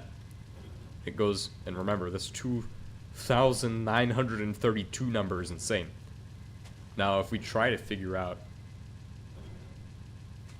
right, 1,700 is what we're going to take. We're going to divide this by 0.058, and that gets me my 29,320 wood oil to get you one operation. That doesn't sound correct, but that's individual millibuckets, and that's pretty much a quarter of a tank. Not the biggest tank, but the ones I've been using here. It'd be a quarter of this thing almost. Well, it'd be like an eighth of that. Yeah, it'd be like an eighth. That's actually terrible. That is a terrible output. That is the worst. But yes, it'd technically be just multiplying this by 10, because that's what we did to say that it's correct, but I don't actually know. Somebody could redo my math and follow my steps, but I don't really know necessarily, because I still have that 50% number in my mind, but really this is still 10%. And if you were to go up to 100, then you just shift it over by 0, right? Because it already has a 0, you would shift it by 1 0. This has a 0 as well, so you technically subtracting zeros, you have 1 0. So if you take this, only 1 0 exists, right? 1 extra 0, so you shift it over. That means that the value also needs to add a 0 to this, which is a really easy way of doing that. How much aromatic hydrocarbons have we produced? What did I come down here for, anyway? 9 aromatic hydrocarbons. I mean, it'd be nice if I did the math on the other thing, too. Technically, if the HBM community wants the math, they have to watch the streams and take the notes for themselves. Oh, that was almost bad, guys. That was almost a real bad moment right there. Am I doing good here? Yes. Am I doing good on this stuff? Yes. Okay, here's what needs to happen. This needs to go off. Because we have too many sticks. Ah, perfect. I know that number. Just jump over here. Turn that off. Hopefully this doesn't go to overspeed. Right? Overspeed? Hopefully it doesn't melt down the reactor either. But we'll just watch as the disaster happens for you guys. Yep. I think there's something else I needed to do. But I can't actually say for sure because I don't remember. I think the numbers are taking over my mind. Now, how much wood does it have? Wood planks wise. Are we low on wood planks? If we're low on wood planks, we'll need to shift it over. It's almost sleeping time too. Okay, perfect. We only need to sleep so we can keep the production of aromatic hydrocarbons to bakelite going. So that will be perfect. Now back to the math, which everybody's probably hating right now. But we've already calculated that if you want to coke, it's a joke. Okay, that's our new motto here.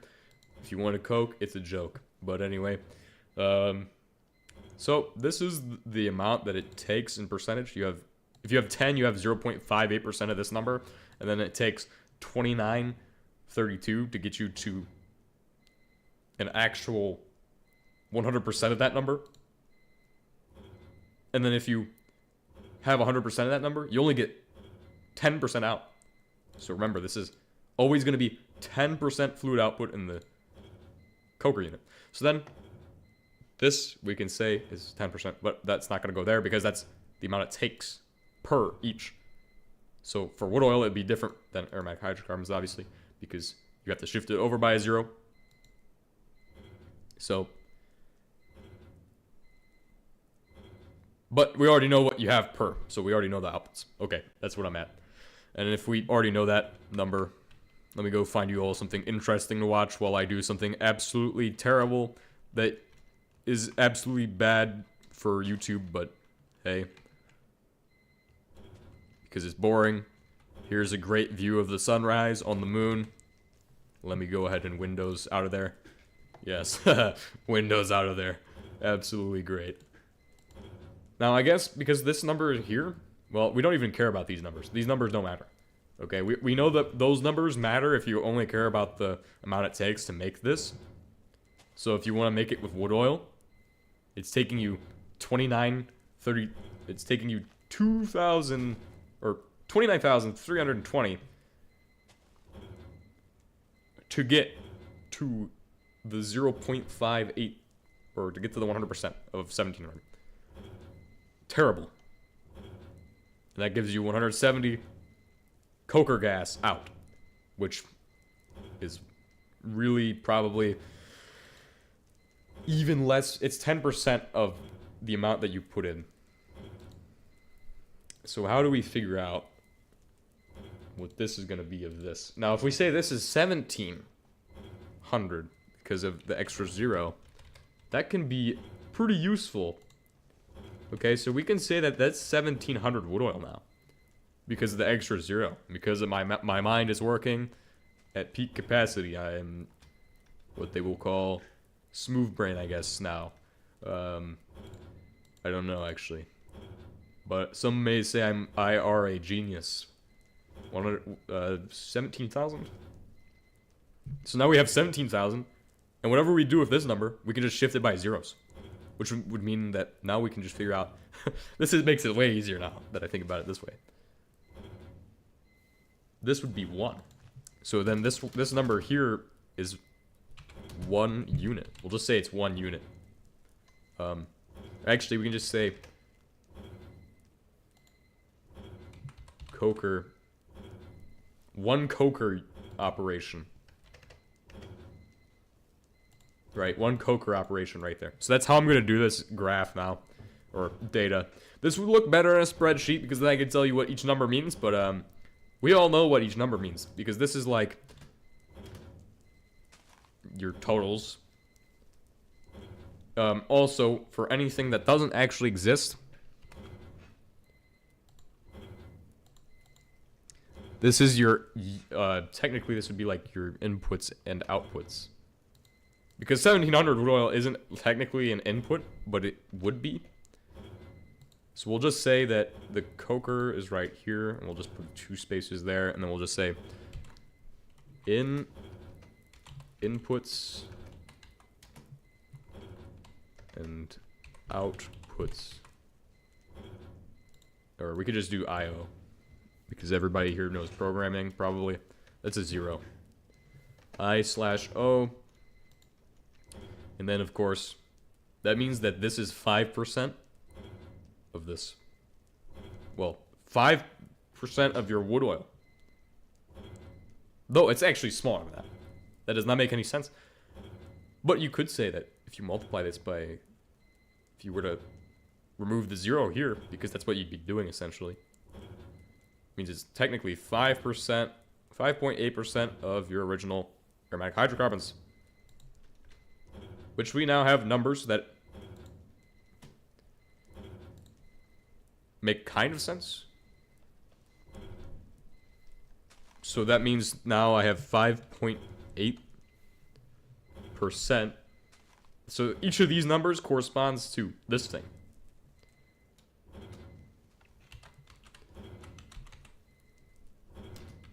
Percent requirement. But this is your end one. So, like, this is your end result, right? So then, if only I could format these to be like... That's why I actually use Google Sheets, guys. Because I don't have Microsoft Graphs or whatever it's called. Microsoft Graphs. What, do you think I do this for a profession? Maybe I could do this. Math is interesting.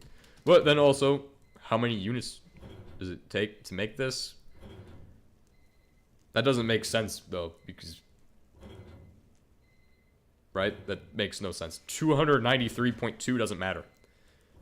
That's your percent requirement. And of course, you don't have a percent requirement for this. But that means that 5.8%. That makes no sense. We're going to get rid of that. Percent requirement doesn't matter. That doesn't make sense to me. Because if you had 5.8% when you're expending 0.58% of this, because this represents what this is, right? This is 0.58% to make this. That's what you have. If you have 10.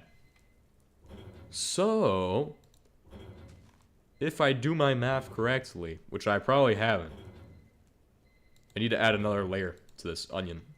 And of course, we probably should start at the aromatic hydrocarbons because those are the easiest to figure out usually. It would appear. Also shift this really shitty graph that I'm making.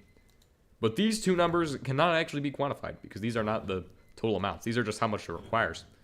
And when we have aromatic, the coker units, the amount you get out of it, and we're trying to figure out, what was it, how much wood oil it takes to make this? Because then it would be like ridiculous, right? How much percent of my wood oil is coker? We've already proven how bad it is to coke it. All we need to do to prove it more is just to say how, like, it would just show you worse. How much worse it is. Even worse. Is that the point? I just want to show you guys that it gets even worse if we try. And once I finish this, I'm going to tell you guys I'm not even going to do the heating oil. Because if this is what it looks like for aromatic hydrocarbons, the heating oil is only 40% better. This means that the method I've pretty much always done, where you take this, you make your heating oil into cracked oil. Well, actually, that's a different method, I think. If I remember correctly, you can just crack the heating oil through that method. If you coke your heating oil, it's going to be terrible. 10%. Actually, let's check. Before we go any further, heating oil is naphtha, coking we've already seen. Oh my god, this is bad. So, let's just say that if you do your reformer method, you have 50% fluid output, or 50% of your original millibottles and 320. If that's even correct, it could be worse, could be better. I don't know, and I don't really care. It doesn't matter because we already know the coker unit's bad. I have to say that because I want to solve it. I want to go solve it, but I don't even know if I can solve it in under an hour. So we're going to just ignore that. So the coker, the coker is shitty for making more fluids.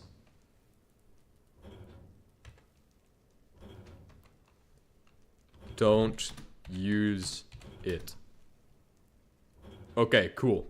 And with that out of the way, everybody knows that the only real good way of turning wood oil through a regular kind of semi-regular oil kind of style setup is to run it through the typical heating oil. It's a naphtha setup. And for aromatic hydrocarbons, of course, if you were to, well, what's the other method?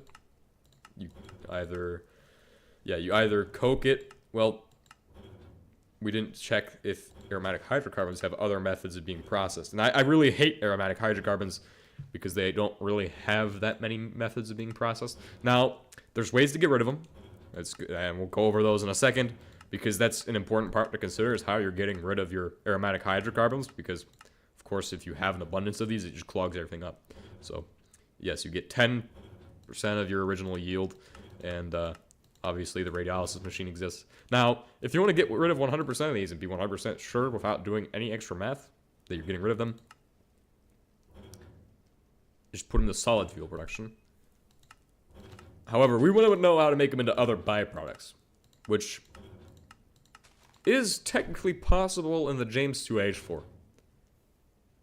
And that's with naphtha and aromatic hydrocarbons. And if we do the oil setup. Now, this is equal parts, because it makes it into solvent, which I am fairly certain you can convert this into other stuff using the same process. No, actually, let's just say you can't do that because it doesn't make sense. So heating oil is made from wood oil, which gives you aromatic hydrocarbons. Really, if we want to do this, we'd use a high-performance solvent to turn it into BTX and chlorine gas, which could be an option, although you need to have high-performance solvent production and aromatic hydrocarbons. And you might not want BTX production. We probably want that, because BTX makes hard plastic. Now, this can be cracked for aromatic hydrocarbons and 20 petroleum gas. Now, the problem with this is that when you're producing it from your aromatic hydrocarbons, you need 400 high-performance solvents and 1,000 of those. And that means that, obviously, again, if we're only getting 10 aromatic hydrocarbons, this is really bad, because then we're putting in a lot of wood oil to get this a little bit out. So we need to spend our aromatic hydrocarbons in a way that takes the least ratio for production. Obviously, chlorinated benzenes. Although this is actually, might be fairly useful if we want that. And then high-performance solvent is made with reformant gas and chlorine gas. And obviously, BTX can be made to reform it and then into reformant gas. Correct me if I'm wrong. I think you can make it from that. Yes, cracking reformant, and reformant's made, or it's the other way around. I'm just forgetting. Now, of course, if we want reformant, we could just take naphtha, which we produce, and put it to reformant. So again, back to the heating oil. So we already calculated our output for wood oil, but if we want to do a input of 500 of the Why is my mouse moving all the time? This is getting out of hand. This is a problem. Stop. Stop moving. It's possessed right now. Okay. It's all because I had to move my monitor to figure out why my monitor wasn't working. This is out of hand. There we go. Solved. Solved. Perfect. Ah, yes. Reformer.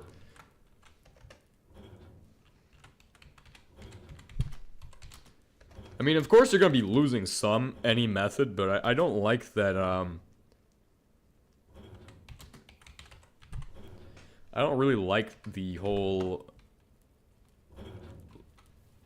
I'm trying to get it efficient, that's what I'm saying. I like to have efficiency, and so if I'm trying to get the most bang for my buck that I'm spending, then I must also calculate the best method. And really, wood oil is not even something that there's much information on. I bet most people watching don't know about. Well, actually, I think most people do know about it by this point. But they don't know every single method, do they? I don't know. But 500 heating oil to reformer, or 1,000 heating oil to the reformer gives you 500 naphtha. Now, I've looked at this recipe so much that I know, which is going to be another 50%, which we've already talked about, is 25%. 25% of wood oil. Please make it look nice, okay? But it's 25% of your wood oil that's getting expended. Or you only are getting 25% worth of your wood oil. However, this is still better than if we were to coke it, because if we were to coke it, we'd be getting like 0%. And we can't even do the math. I can't even do the math for this, because that's how bad it is. It's so bad, so terrible. Because this number to this number is like, what percent of... I actually think I figured it out. Technically, we would just divide this by 170, which gives you like something. Gives you like 100. Gives you 100. And then you would divide it, or you'd multiply it by 100. But that doesn't make sense. Well, if you take 170, you divide this number by it, it gives you 100.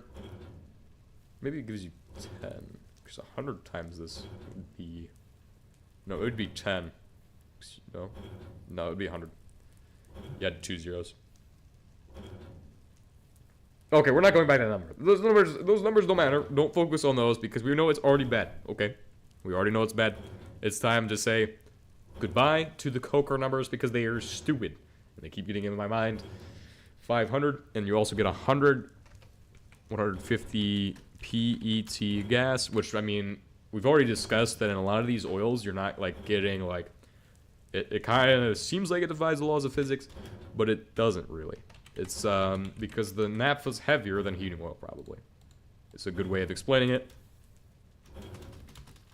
Which, if we were to start doing the math of this... Which, it means that you're only getting, like, what? 85%...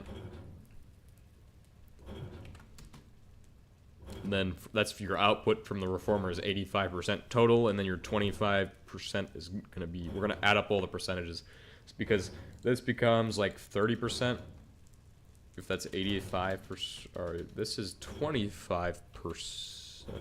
That's, no, it's not 80%, it's 75%. Because this is 200, which gives you 700. It means you have 30 left over, which is 70. Oh, maybe it's 70%. 70%. Then this is 20. Yeah, no, that's 15. The next one's 10. Or, yeah, 5. And that's all the percentages you need, because now you have 70%. Wow. Absolutely the most exciting math everybody's ever seen. Okay, guys? So exciting, right? Here, just watch those weeds get chopped by this thing, okay? Or no, let's go watch the fire. Go watch the blazing dumpster fire next to it, so that way it's actually interesting. Okay. And then that means that now we can calculate our totals, which is always going to be half, I think. Well, if this is 15% of 50%, right? That's kind of a problem. But this is 50% of 50%. So let's go ahead and do percentages of percentages now. So I'm going to go ahead and open with my calculator. I'm going to go ahead and 50 divided by 50 gives me 10, right? 1. I don't know what I'm doing. Hold on. How do I... let me open Google again. Google, give me the answers for the first time. 15 is what percent of 50? Which it should... Hold on. What is 15% of 50? Is that the one I want?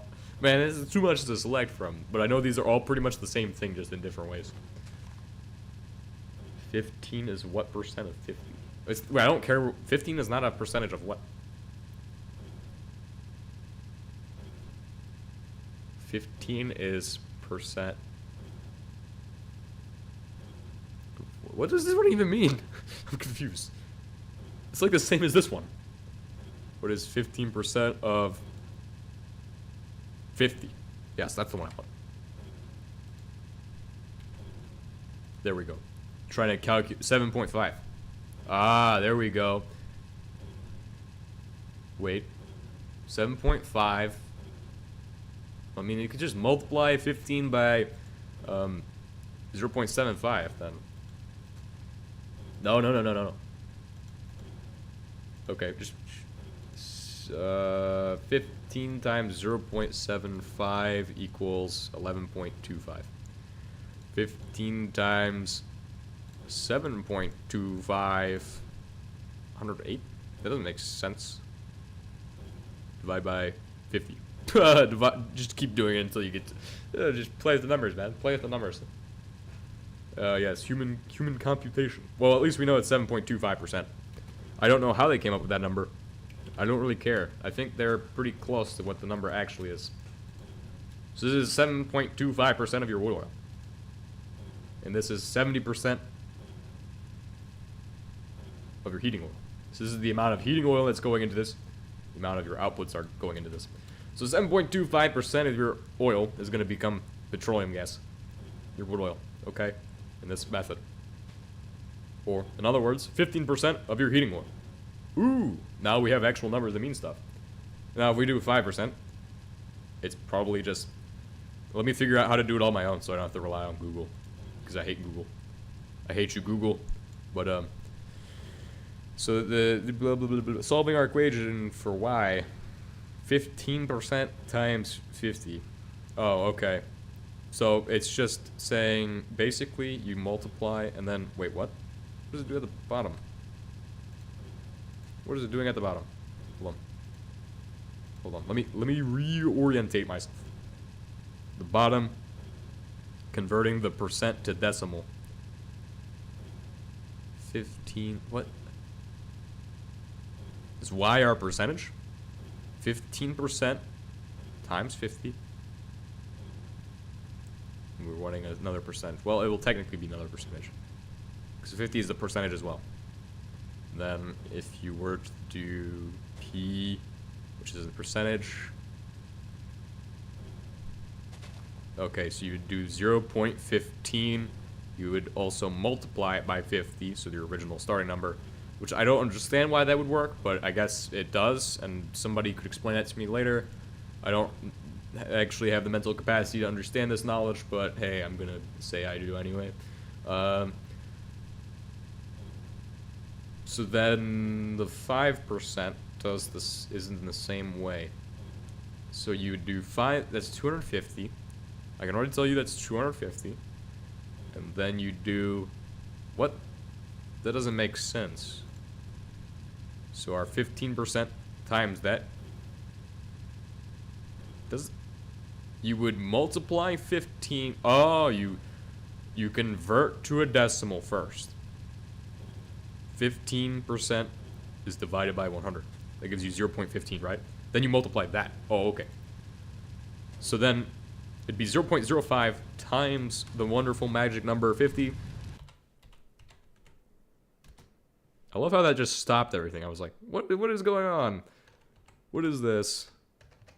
And we're going to go ahead and do 2.5, which makes a lot of sense.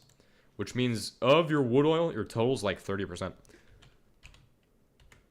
And that's to say your original. This sucks. This sucks, but like it's the best method. I mean, if we compare this to actual oil, where you start off at a refinery, you get like 100%. But it still breaks down in the same ways, okay? Because that's just how it works. Is that no matter what, you will always end up with the same kind of. You'll end up with some kind of split. So this is this column is heating oil or HE. Actually, let's just call it HO. So it's like HO, and then we have WO for wood oil. Heating oil, wood oil, okay? And then add up our numbers here. So we have 7.25%, 2.5%, which makes, I'm pretty sure, no, it's going to be 9.755, right? Actually, I need a calculator for this. My brain's fried. 7.25 plus 2.25. Yeah, it's 9.5. I was correct. But then I also need to figure out 9.5. And people may say that you should be able to do addition in your head, but at this point, I should just use a calculator instead because my brain is just getting fried. 34.5%. Okay, cool. So we have numbers. Numbers mean stuff.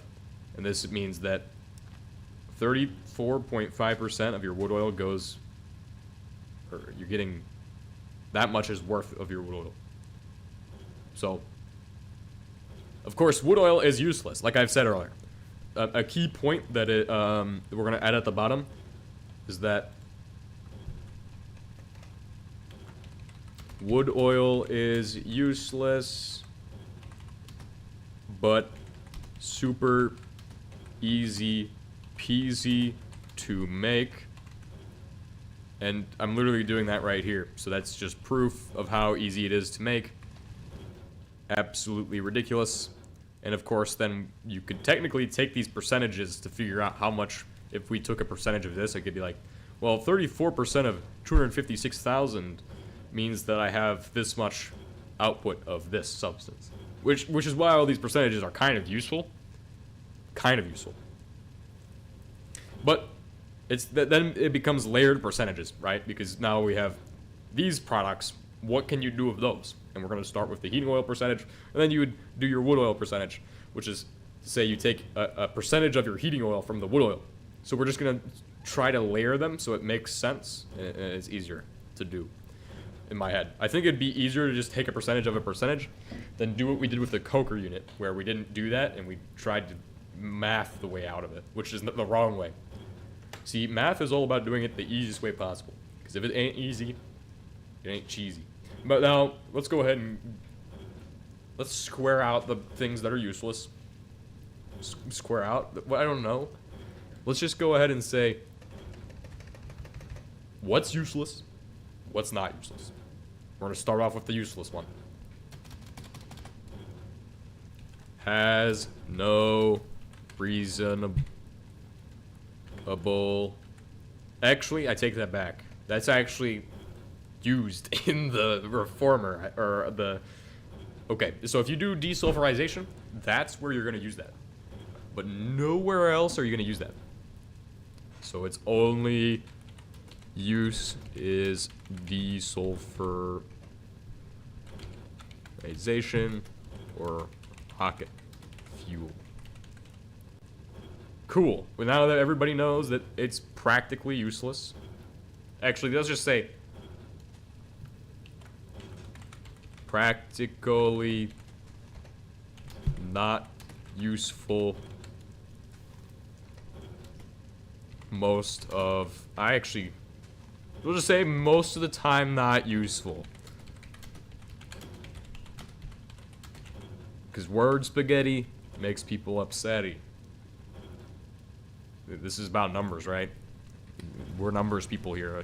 If you've watched for more than 2 minutes, you must like math or something, but or you like Minecraft or meth, something like that. I don't know. But we'll figure out the next numbers now, because what can you even do with? So after we've taken our heating oil, we've turned it into naphtha. Well, then I said I want to take my naphtha and turn it into some other stuff, right? Because, you know, I might want to make my solvent or something. I could technically, yes, you could technically make solvent. I did set up a method of doing that. So, yeah, you could technically make solvent from this. Let's go ahead and list that out. It's really useful. Solvents. And I'm not going to list fuels because I don't make fuels. I never make fuels because you can just use nuclear power. There's really, I think HBM's most logical shortcoming, I say most logical because it makes a lot of sense, is that you can't actually really use fuel for power. I mean, unless you burn so much fuel, but like, nobody's going to do that because it's just unfeasibly expensive than just building one nuclear reactor. Right? It's like there's no reason to burn so much fuel. Or to even attempt building a power plant that's able to generate thousands or like... You know, if you had to build a power plant that can generate as much as, let's say, a good fusion reactor setup or an RBMK setup, some of those can get up to like a giga HEs per second or minute or something like that. I don't remember exactly. I think it was like 40 million HE was like my highest PWR. Not personal world record or something like that, but PWR for personal world. What the heck is that? PWR. This thing. Pressurized water reactor. But the highest I got one of these up to was like 40 million HE per second. And I think I still have, yeah, it's still running in that world. It's only running because I don't load those chunks ever. So that's weird. It's great.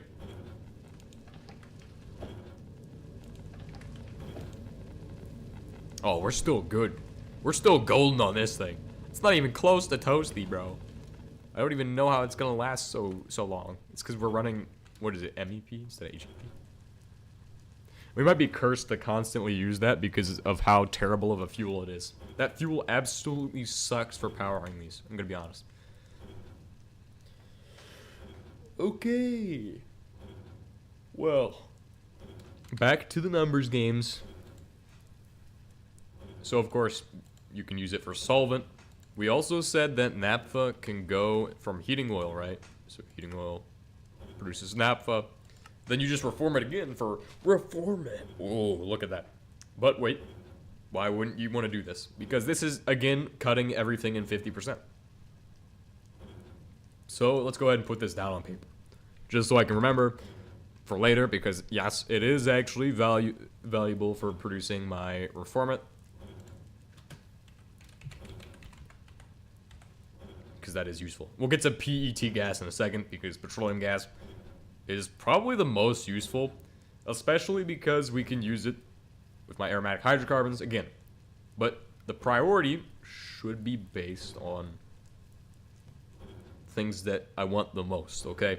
So when I set up my actual redstone for it, it's going to be prioritizing what I want the most.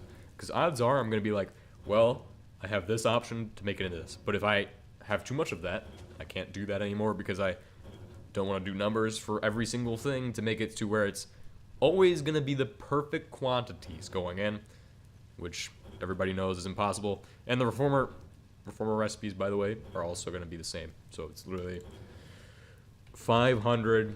It's just going to be nested percentages at this point. 500, 150, and 50. But effectively, we can do this a lot with this. I don't ever remember what I say. So, naphtha to reformer, and of course, we're probably doing all of these, but just for the inner nerd in all of us, we need the numbers. And we must have them, because if we don't have these numbers, how can we say that my setup's better than yours because I'm making this percentage of this at this time, but it's only better when I have this much overflow? That probably is the stupidest statement of all time. You know what? When I'm done with this stream, I'm gonna put shuttle on the thumbnail. Yes. It's too much nerdology or something. Someone needs to create a word for that. And of course 50 hydrogen, which remember, most of the time is not useful. Now let's just go ahead and copy and paste this. So I can remember, not that part. Actually, just these. This is gonna get really dumb. So I'm gonna take my hydrogen, and I'm gonna place it on my hydrogen line. Gotta catch some Z's, so good night. Good night, and I don't know. Don't know what else to say. Have a good one, I guess. Yes, I'll make every single thing the most awkward thing on planet Earth in the name of the numbers game, because that makes a lot of sense. And of course, we're gonna get to the next layer of nested baloney, essentially. So yes, of our wood oil that we're putting in. Cool. But now it's time to start because these are actually gonna be different on this one. So yeah, this is gonna be 75% of your naphtha is gonna be outputted into fluids. And for naphtha, we're gonna put NP for naphtha. Okay? Everybody knows what naphtha is, because there's not two words, so I can't put a second letter, but naphtha has an N and a P. Yes. Naphtha? How do you even say it? Is it nap? I don't even know. Naphtha? I think it is naphtha. No, it's not naphtha. It's naphtha. It's like NASA, but with a pho. Okay, and then we can start calculating out how this goes. Because now, for heating oil, I think it would be the same. Well, we put in 70% heating oil is going out, right? So we don't have 100%. If it was 100% heating oil, yes, then we could calculate the same numbers. But for heating oil, now we have to say that we have 70% of the 50% that comes out is naphtha. What? What? I'm confused. My brain has stopped working. I think I should probably stop doing this before we accidentally summon a demon into this reality. But we need to explore better options for like the starting point of the oil, I think. Because, yeah, this is all cool, but I mean, we can work on this later, okay? This is not a now project. I think what we should switch to is the world where I'm working on computers, but that would require me to turn on my other PC to actually try to get that to even load. Oh, let me stay away from that thing before it kills me. That'd be pretty bad if it killed me. On the moon. Yeah, that'd be terrible, actually. We'd probably die. We'd probably lose our stuff. Probably. Okay. I think people want to see the numbers game still. So, like, can we figure out? So, for heating oil, you're only gonna get 70% total output for your heating oil. Which means that, and we need to calculate what that is. What our naphtha to heating oil. Well, you're getting 50% of your heating oil numbers. So, we have 70%. No, we don't. Nope. It's 35. Right? Because it's going to be the same numbers, pretty much. It's going to be 35 for your heating oil. The reason I'm saying it's going to be 50% is because this is twice your naphtha. Thus, you're only getting 500 naphtha out of this. So it would cut the value of your heating oil in half. This makes it easy. We can just say 35%, 25%. And no, you don't spend any hydrogen on this, technically. But in comparison, you're getting 25% reformant per heating oil. So every 4 operations, you'll have 100% reformant. That's one way of looking at these numbers, if you want to try to look at the numbers in that way. I suppose this will also be 7.5, which also means that it's literally the same numbers as wood oil.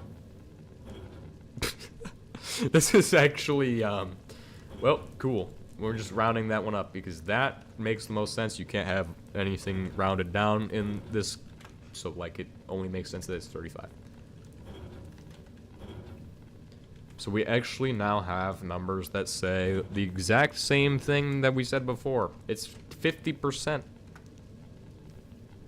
It's 50% of what you put in. And then if we do wood oil, it's going to be another 50% of wood oil, right? It's going to be even less wood oil. Ah, I said this at the start of the video. It's almost like it makes sense somehow. So now if I run this numbers through, now if we've got this in 50%, we'll just cut the wood oil in 50% too. We'll just say that's the correct numbers. We're not going to question if that's actually true. Because it's, I mean, literally this is, oh, it takes 50, or it takes twice as much of this to make this. And it also is only giving you 50% heating oil. So, like, the numbers make sense. The numbers, don't question numbers. They make sense, right? This is 17.5 now. How do I know that? Because 15 plus 15 makes 30. This makes 14. And then the 5 makes the... yeah, so if you multiply it by 2, it would be 50%. Okay, 17.5. I need to find out what 25% divided by 2 is. I think it's 12.5. Oh, it's going to be the same numbers. Now we also know that if your 17% of your wood oil will be used to make reformant. Could be used to make reformant if you do that method. Well, the amount of wood oil. I don't know what this number represents. I don't even... Somebody else knows this more than I do. Even though I'm creating the numbers, somebody else could probably say, oh, hey, well, I know how much of that is. Right? Well, I mean, this is 17.5% of your original number. Of your original value. That's what it means. That's what it means. You know, I'm confusing myself. Confusing myself here. This is 3 point... No, it's not 3.5. It's probably... It's not 4, but it's 3.5 to get to 7. 3.75? That would make sense. The next one is 1.75. These numbers are actually terrible looking, but this is what you would be doing. Essentially, you'd be getting 17.5% of your total value of wood oil is now naphtha. If you, well, run it through this method, because this is 70%. Well, that's your total, right? That's the total value, so these are total. Total. And of course, if we run solvent, it's literally just 50% of it, but you also take in your aromatic hydrocarbons. But it will still be 50% at naphtha going into reformant. So it's good. The numbers are the same for that, except there's no hydrogen. It's just the output. There's only one. The output is just solvent. So solvent production is just 50%, 25%, 12.5%. Plus, you also have to add in aromatic hydrocarbons.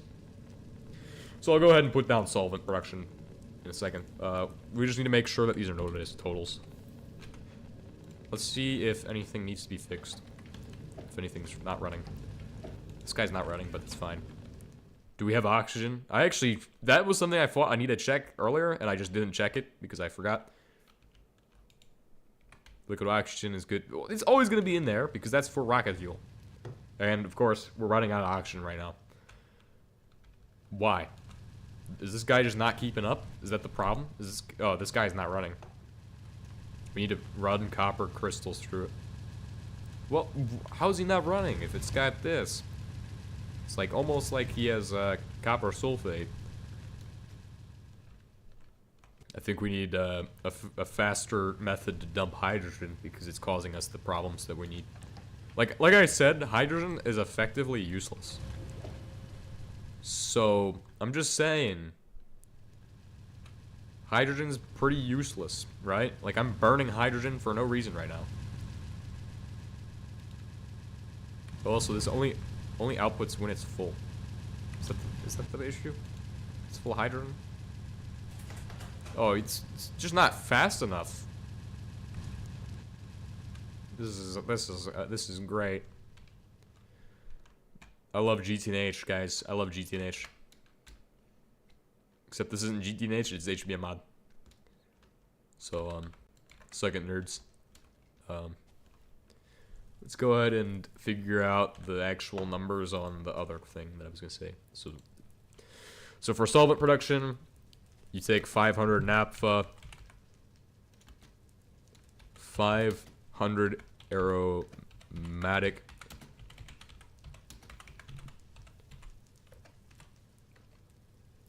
so then what do you get out of this? You get, also let's just do the symbols I've created for them. So NP, 500 NP, and then 500 AR, because yes. And then put it in mixer recipe, and then of course you get, like, I think it's actually 2,000 out. It's actually 1,000 out. So you're not losing anything in this method. Let's check. Let's check if the laws of physics apply. I mean, I think it's just, I think it does. Why did I type in 1,000? I need solvent.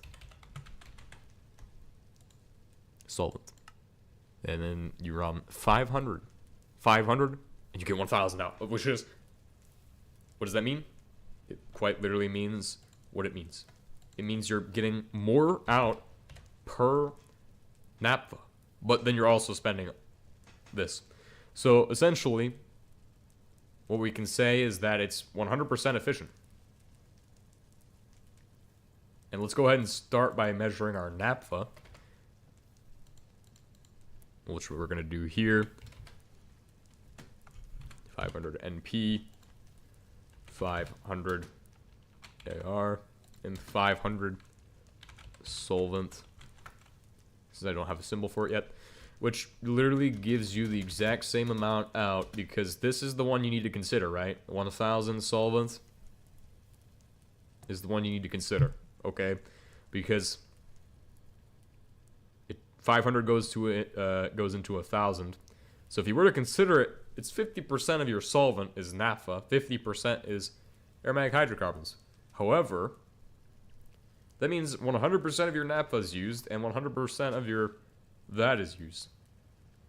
Which means in wood oil terms, once you've produced naphtha, the numbers don't change from this one. So if we take the heating oil, wood oil, it will be this exact same cost.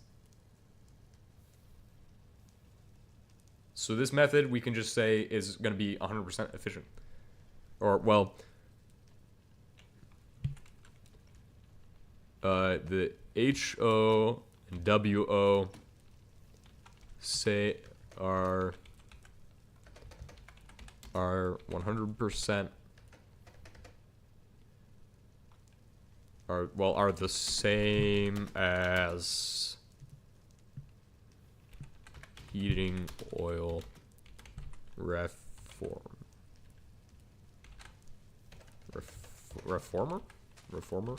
yes, which means remformer. What is it doing? Sleeping? What is this? Yes, Okay, so there we go. They're pretty much the same as heating oil in the reformer. Because it's 100% effective. So once you've made naphtha, which you've made 50% naphtha in the reformer recipe, which means it's going to be 50% here, and we don't, of course, care about these, because these, we don't even dare say the name of these. These things are useless. Okay, so now that we've gotten that out of the way.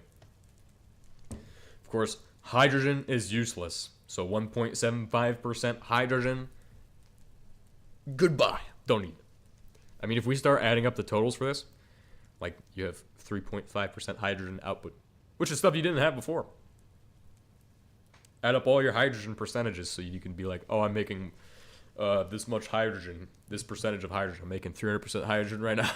300% hydrogen.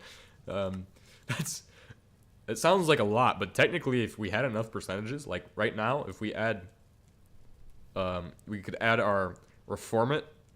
Well, we don't have any more reformants. If we add our petroleum gases together, we're making 30% petroleum gas per heating oil. So like you can see that this allows you to say, oh, per heating oil, I'm making this much amount.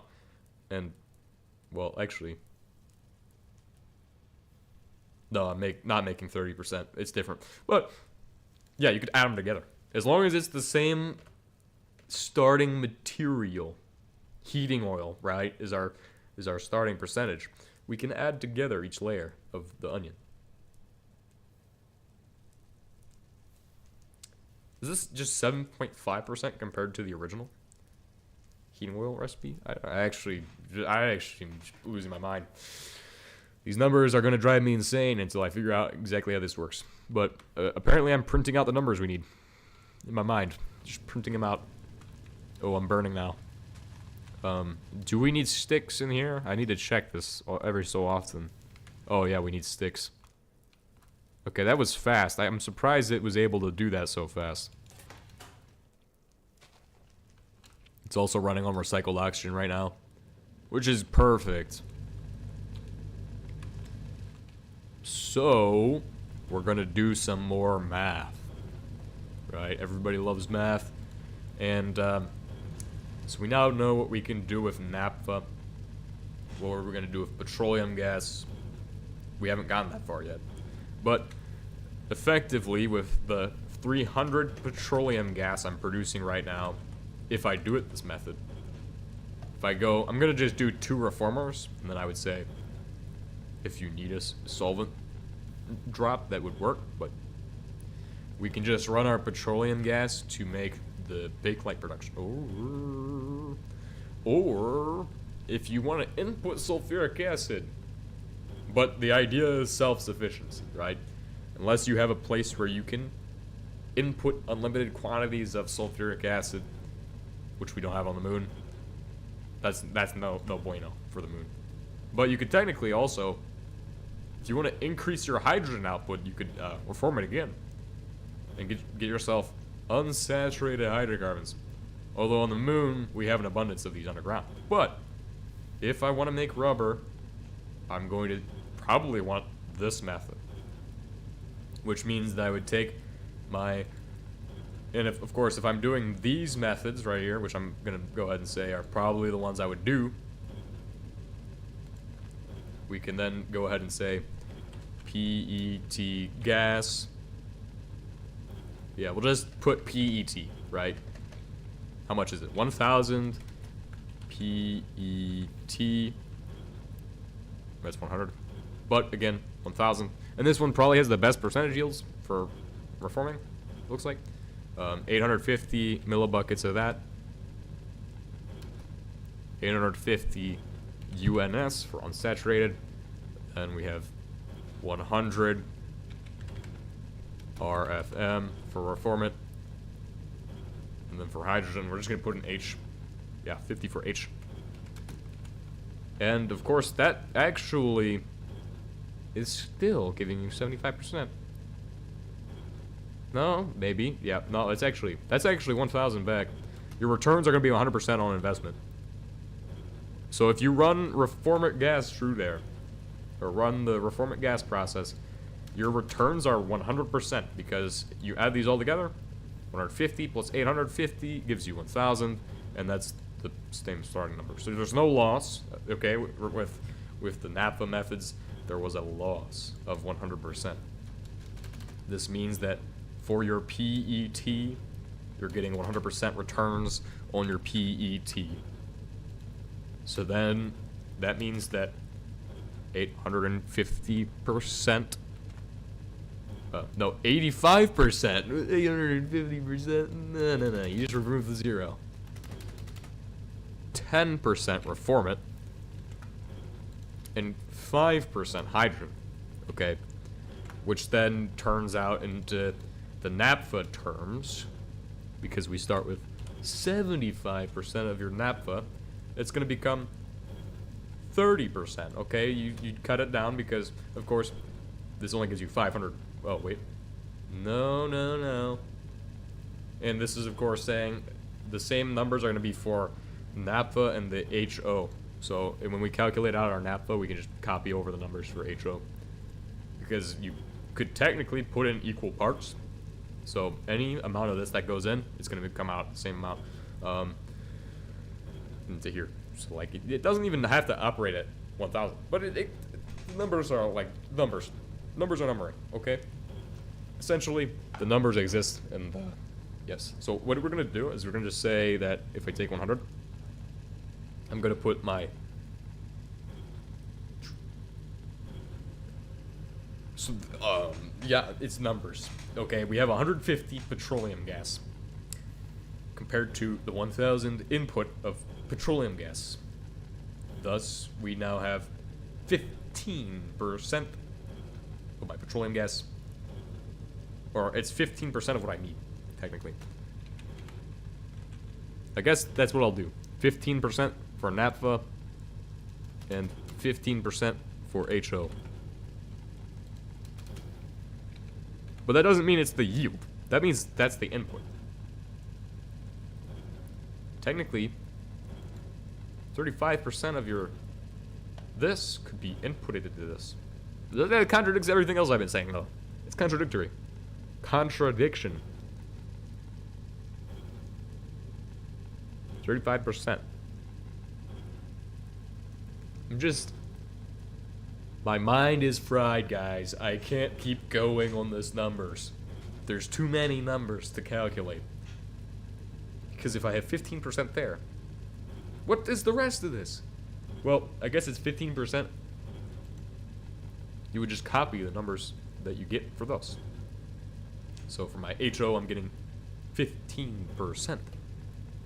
Well, you would still consider these numbers, right? So if HO only produces 15%, and then, yes, technically, this also produces only 15%.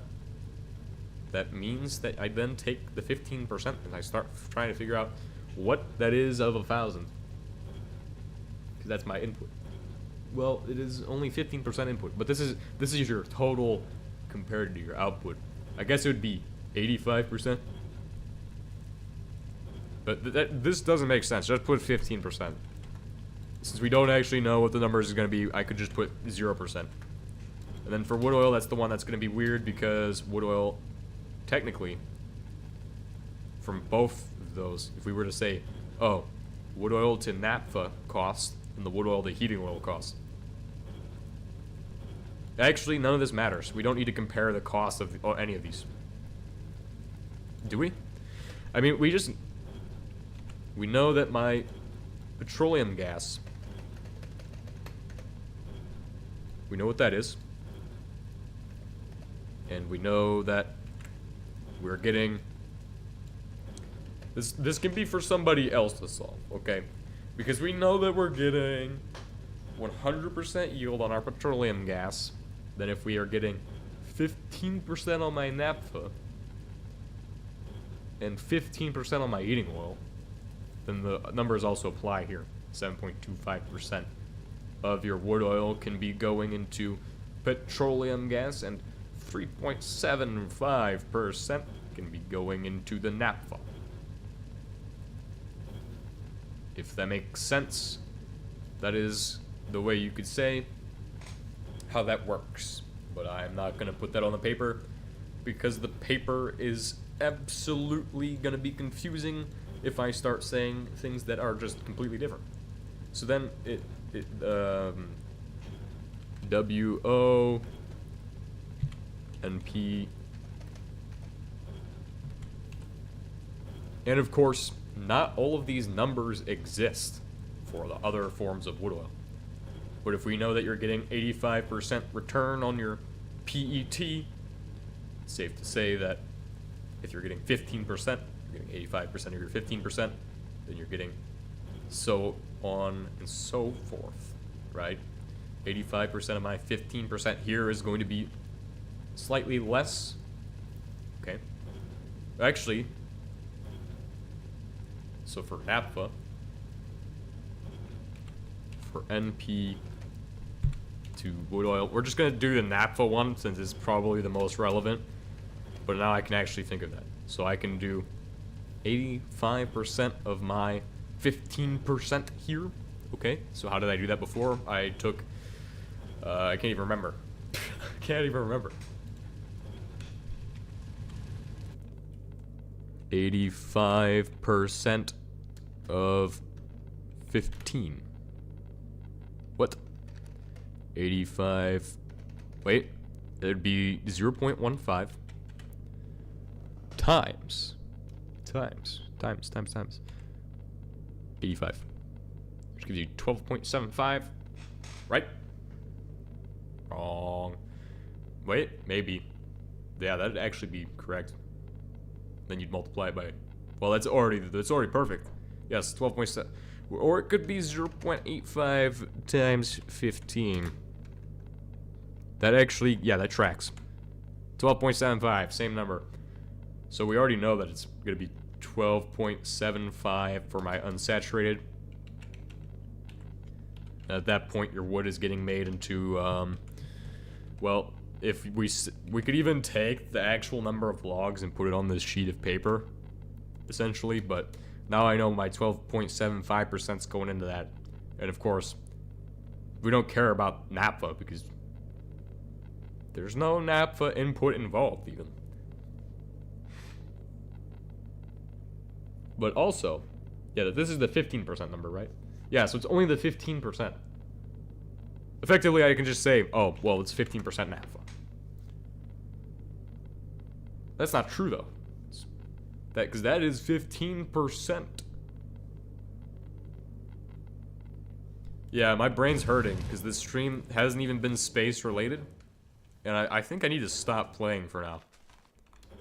I might go and work on the computers for a stream, but the math is killing my brain right now.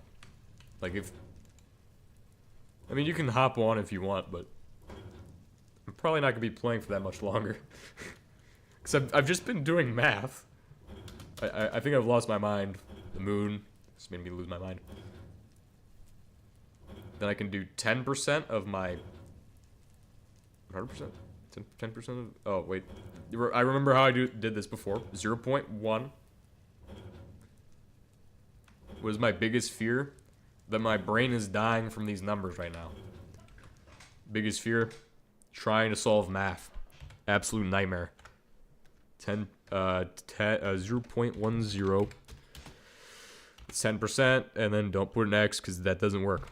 Times, what was the number, 15?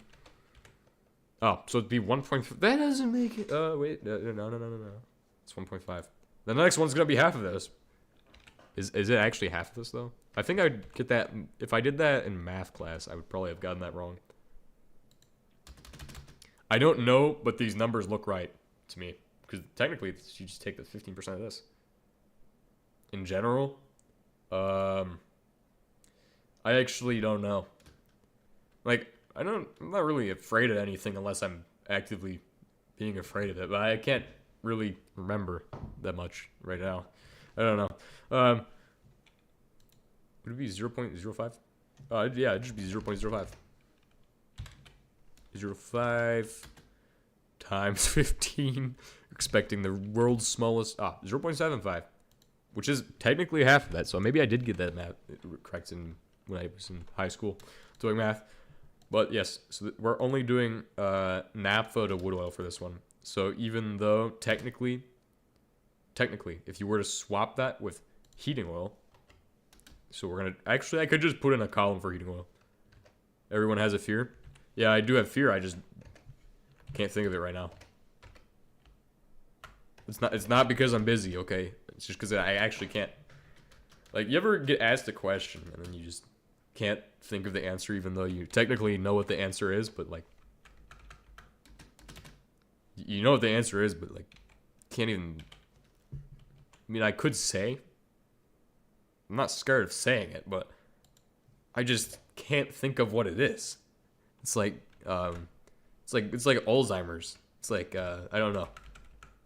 You only know what it is in the moment, like, kind of thing. Honestly, it could be afraid of ghosts, honestly, you know what I mean?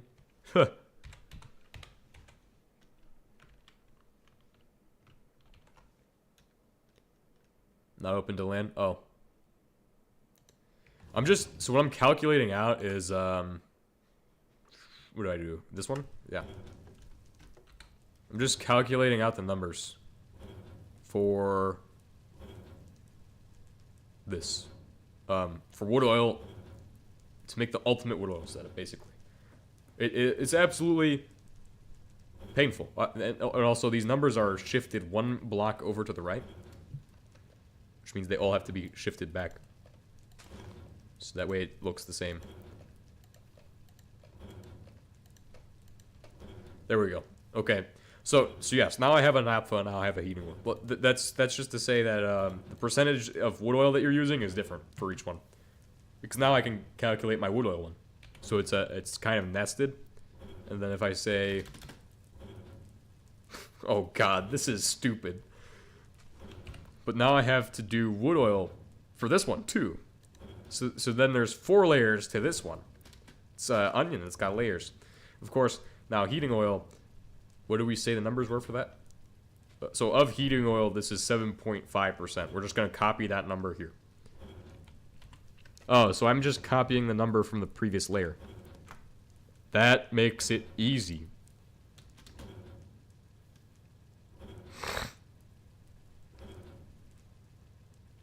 And then the wood oil is the only thing that probably changes.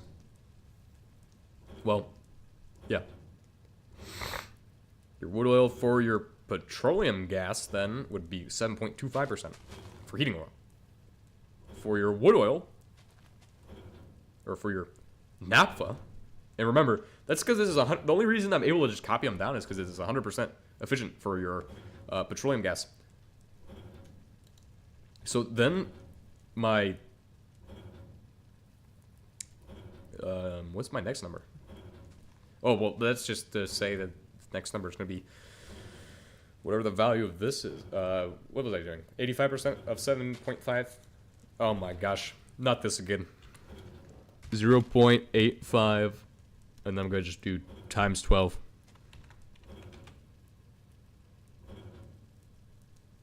I should probably just head back to Earth at this point. But that's, 10.2. And of course, that first value is the highest one. Because that means that effectively 10.2% of my heating oil has become unsaturated hydrocarbons. Wow, this is actually kind of nice though, because now we have actual reasonable numbers. And of course, remember, I'm going to be posting all of this somewhere, maybe. Or at least a screenshot of all of this math, so that way we can use this numbers for something special. Something really special. And again, it's going to be, now we do the exact same thing, but instead of 12, we just take the next number, which, no, it's not 12. It's 7.5. It's the starting number. 7.5 is 6.35. And of course, these numbers are really small, because you're never going to get 100% of your wood oil to 100% of your unsaturated hydrocarbons. Because if that was possible, it would just be one step. But the more steps you add to the process, the more loss you get. So, effectively.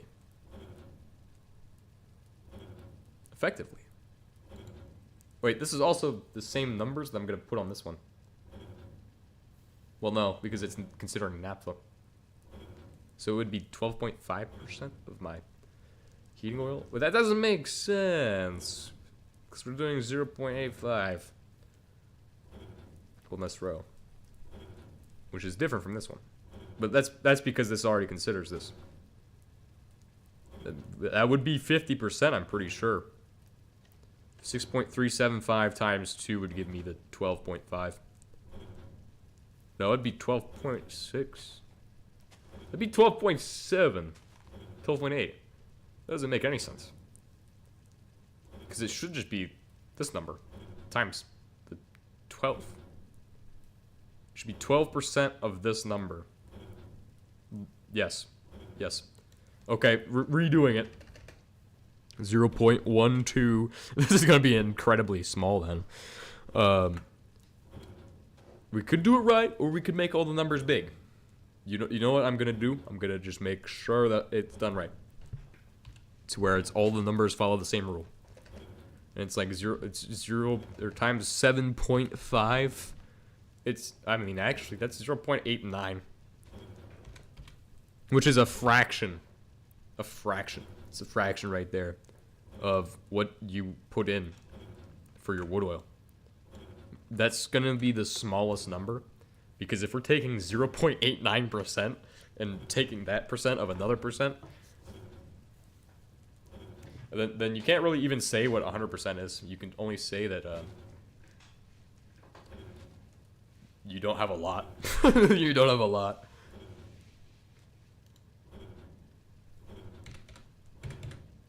So 1.2, then we could do the next one.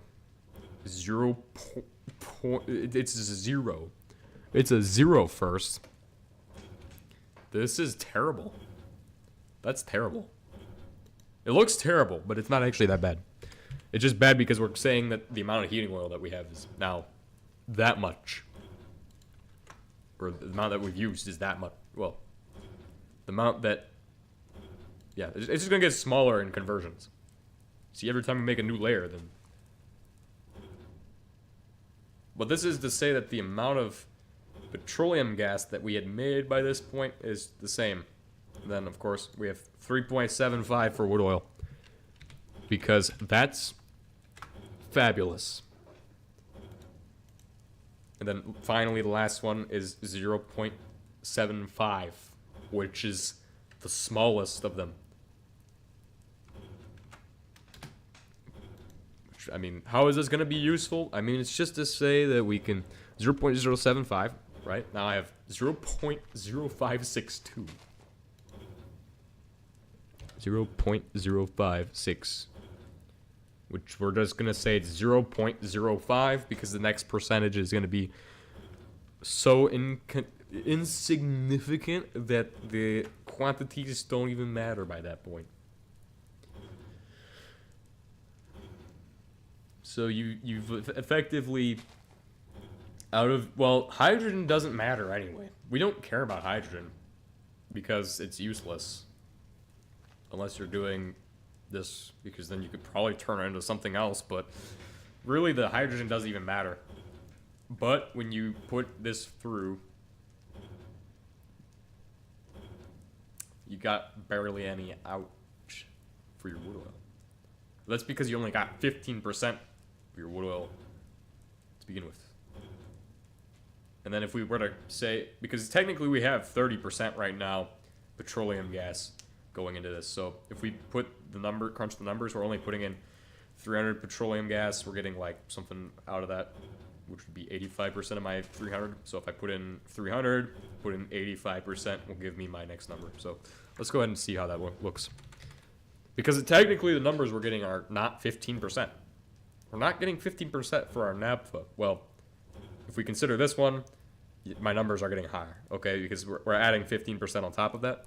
Then this number isn't as much wood oil. So if we added all of the wood oil together, technically, We just are going to combine all the numbers at the end to have total values for all of that. That means that whoever wants to use these numbers needs to watch this stream, because then they're going to have a brain fart, because these numbers are going to be so convoluted and the labeling is going to be so terrible. But effectively now for wood oil, on both layers, we're going to do wood oil here. We have our same numbers for that. So that means that we would have 85%. It just carries over. So then we do 7.5%,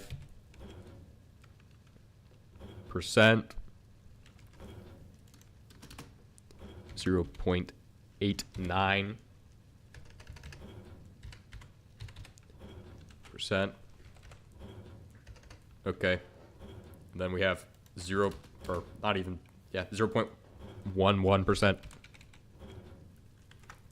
0.05 is at the bottom.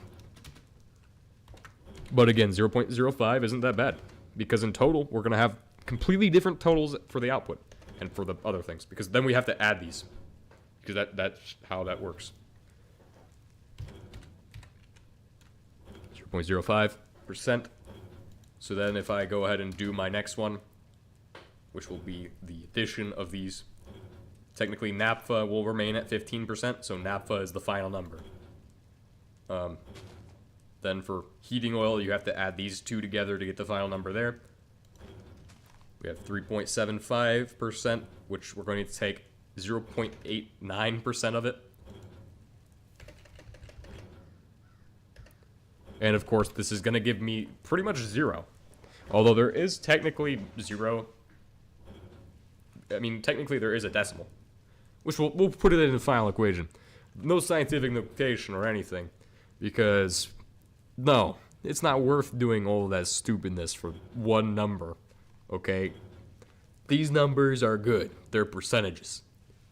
That way you can measure percentages of your oil and say, my oil is better than yours because I'm getting 0.05% of my wood oil is turning into hydrogen right now. Exactly.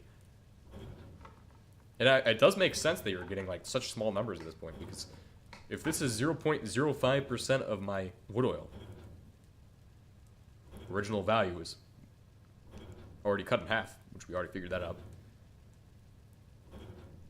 Oh, wait, maybe we'd have to cut these numbers in half. Well, no, that's fine.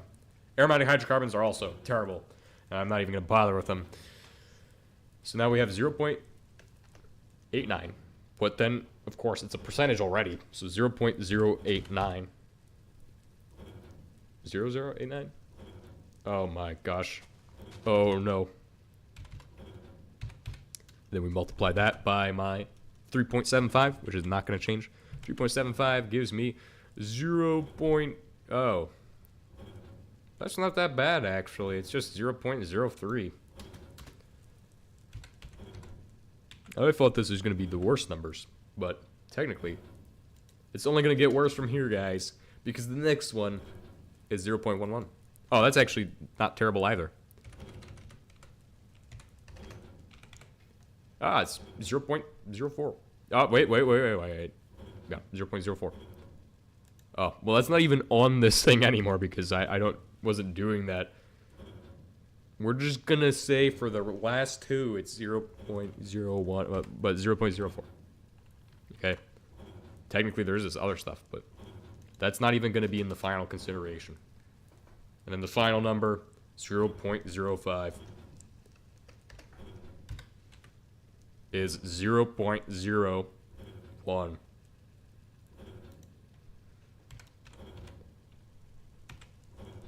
And we're going to round those two up, so it's going to be 0.02% and 0.05%, just for simplicity's sake. Now, if you want the real numbers, you can have those by watching the stream. But this is actually... This isn't terrible because it makes sense, okay? It will seem like this is terrible, right? 0.02% is going to hydrogen. But that's not what we care about in the first place. We care about that 3.75% number. Because that, if we multiply that by the amount of petroleum gas, no. It doesn't even matter. Well, that's just the total that's going in there. But for your wood oil, you're getting 0.03% back as unsaturated hydrocarbons, which logically, well, on paper that sounds terrible, but in reality, that's just what it's doing. It's not actually bad. It's not bad because that's still 85% of your petroleum gas, 12.5% of your naphtha, and let's not even consider the full quantities. If we total these up,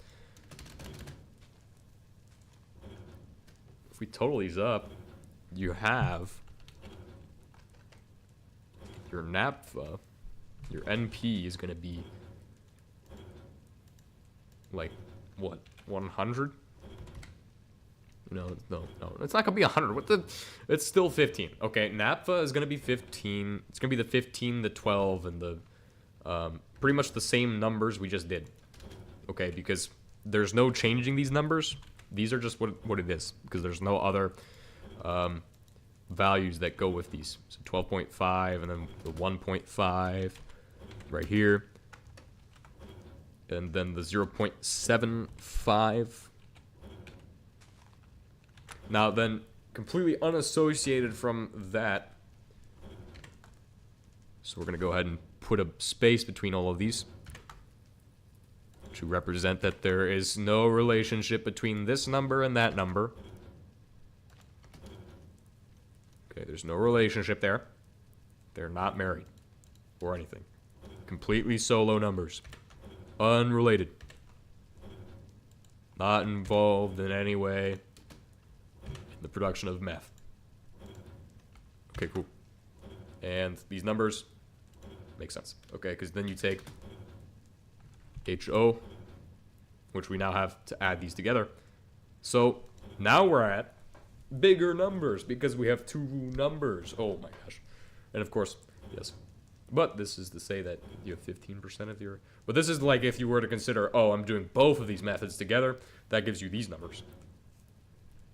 Ah, now our brain is working. Now I gotta add 7 to 15 and I can't do it. It's 22.5. Right? 7 to 15. 7 plus 15. What? 7 equals 15? Equals 750. What is this numbers? 7 equals 15. 22. Ah, okay. 22. Then we add the decimals. 0.5. 22.5% of your heating oil is... But you didn't have that to start off. You didn't have 20... You did, because that's not the same as these numbers. Or doesn't matter. Because technically, this doesn't represent the same thing as saying 22.5% of my heating oil is becoming this. Because, yes, you have two of these, but if you add them together, you now have more heating oil than you started with, which doesn't make any sense. Because I only started with so much heating oil. Like in this here, I only had 12%. I only had 12%, or no, 15% of my heating oil, or no, 7.5% of my heating oil goes to this. If I add up my other one, then 15% of my heating oil is going to this as well, and I only had 15% to start with. This is just a percentage of this.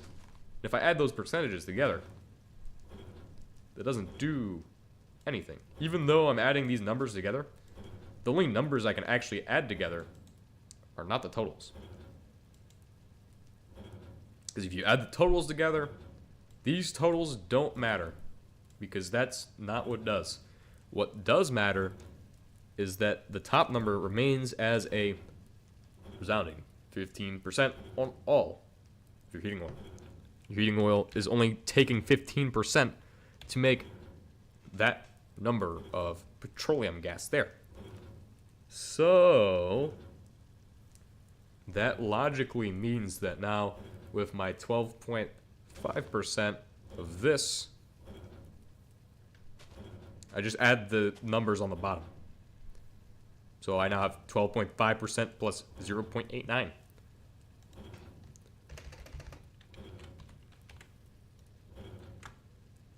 Plus 0.89, aka 13.5.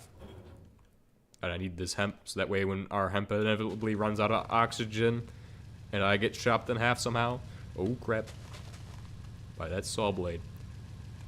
Don't worry about it. Don't worry about it.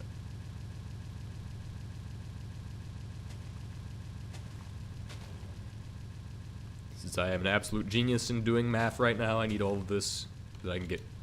So that way, when all these plants die, I can just replant them. It'll be fine. How many sticks we're looking at? Okay, cool. We're just going to be piling up the biogas in here until the sun rises. So that'll be fine. That'll be the main thing that I have to worry about. Okay, let's get back to the numbers. The numbers are absolutely stupid. Right? Okay. And of course, that means that your starting amount of wood oil that you're using is still going to be 3.75. I mean, in both methods, do I take the smaller number or do I take the bigger number?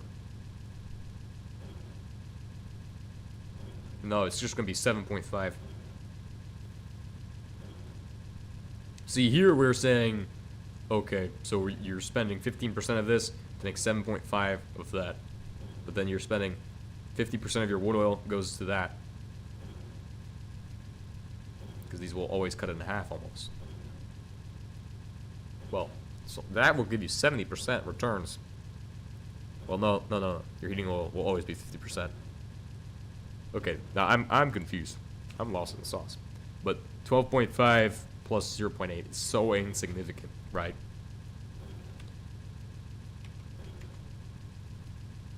$12.5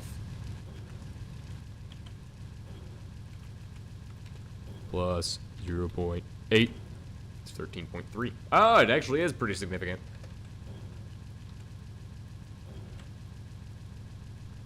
And then we have the next number, which is probably even less significant.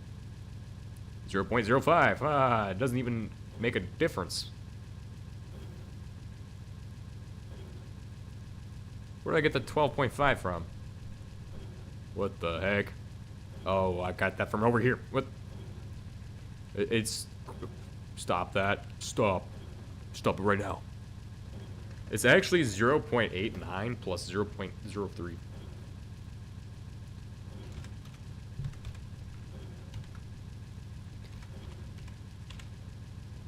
So, like, technically, you're getting more for your wood oil. Like, your wood oil should technically go up, and your heating oil should technically. I don't know how that's going to work.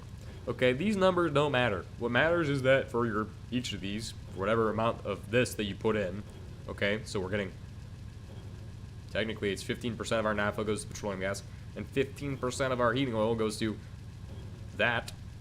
But then you also consider that the wood oil for those costs is then the same on all of them. So like the wood oil, you're still spending you're spending 3.75% of your wood oil on that one. And then we total up our heating oil. Okay, so then this section of the graph needs to be moved to here. God dang it. And you would have thought I would have had a good idea that makes sense, but you're spending a different amount of wood oil on each setup. See here, you're only spending 3.75, and those numbers are both relevant, but they can't be combined because you can't combine them. There's no way to combine those. So we're gonna copy this. Just gonna paste it down here. Copy and paste work right here. Boom. Hi. Hello.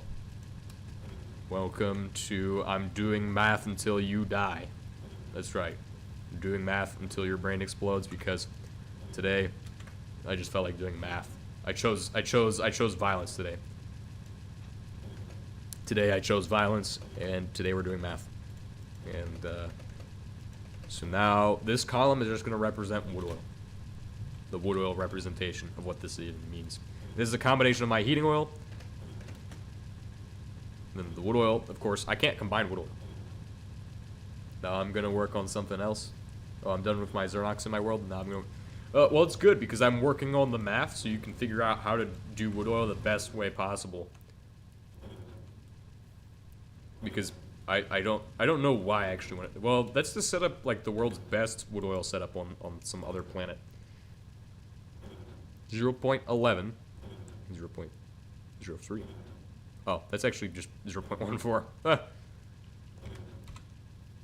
Easy peasy math right there, bro. 0.14, and then 0.055. 5. Why is there only 3?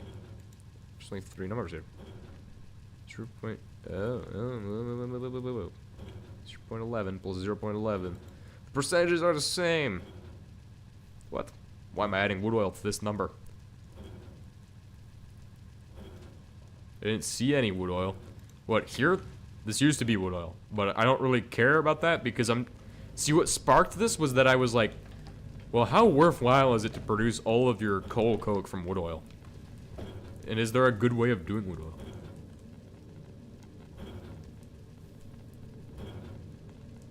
Yeah, I'll get to that one eventually.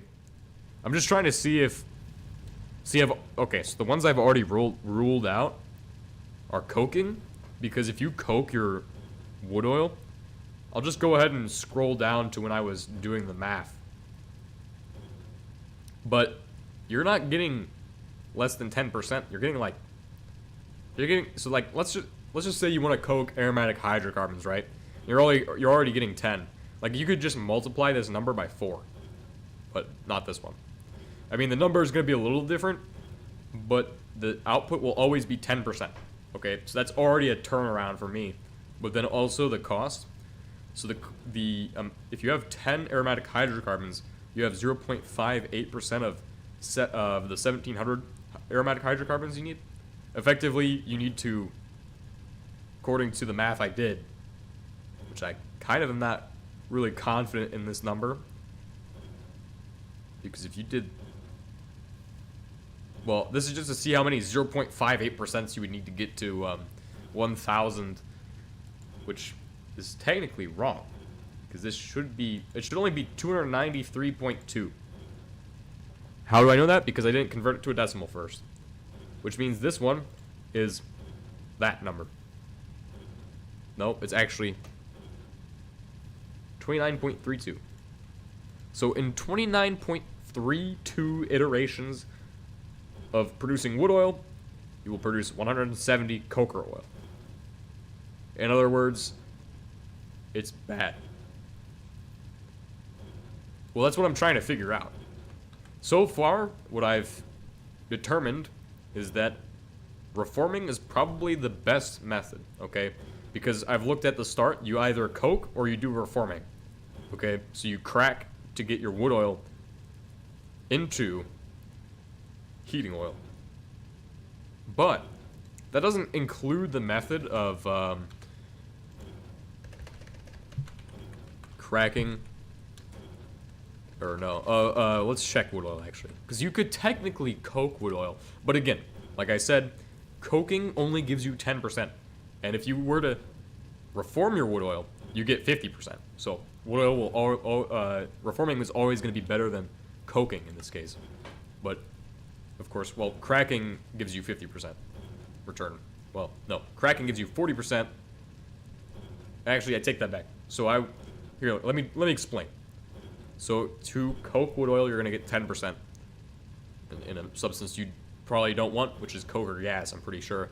And then cracking it gives you 40% heating oil, 10% aromatic hydrocarbons, and the way that works is that the other 50% of the wood oil, I suppose, is going into this anyway.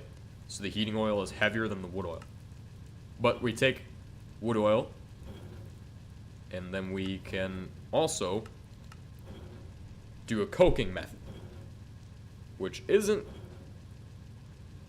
great.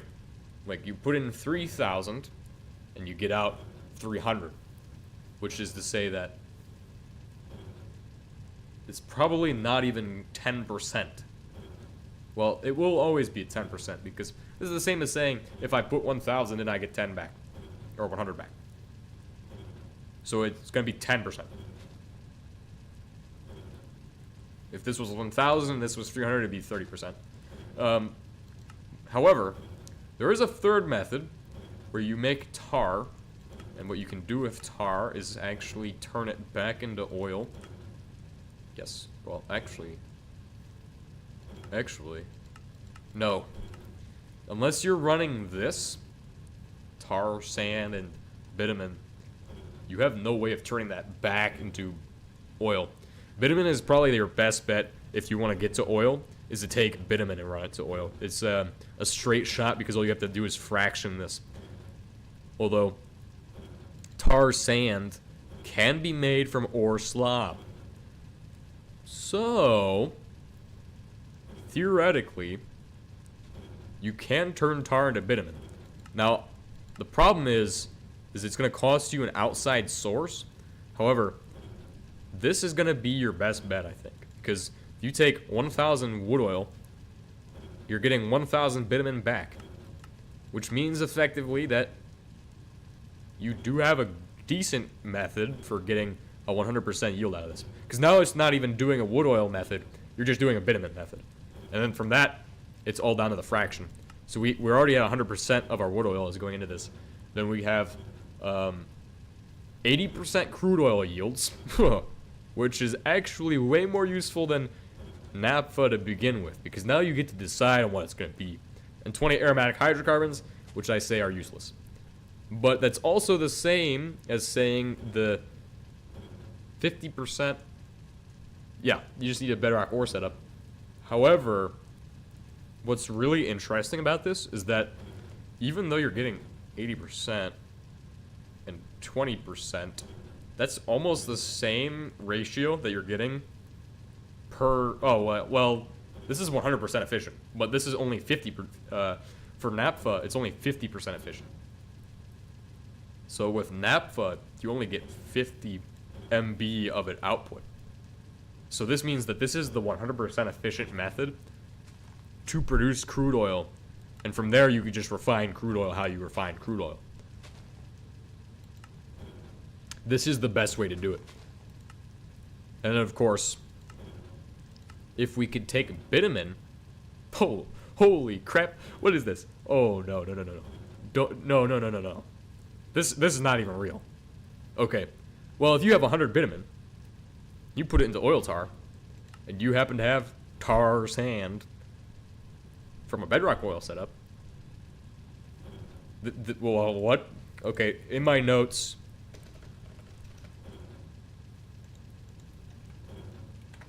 tar to oil is... Okay, so I'm going to put down all this information.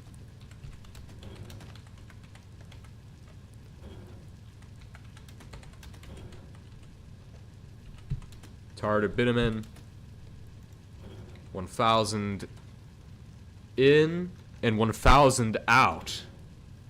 This is actually this is it. Yeah, well, also, holy crap, the fact that we've just stumbled upon this makes us geniuses. But I know HBM is going to patch that. If he sees those numbers, he's got to patch it. There's no way. Unless he intends for it to be like that, because that is unbalanced. Like, you can just print oil that method, and it's going to cost you less than fracking probably. Well, I need you to figure out the energy costs for the drill versus the fracking tower, and then I can actually tell you if that's reasonable. And I don't really care what metric you use for those. I'm gonna figure out the... So the wood oil tar is 100 in, and then bitumen is 1,000 out, and then you get an 80 to 20 ratio, meaning it's 100% efficient.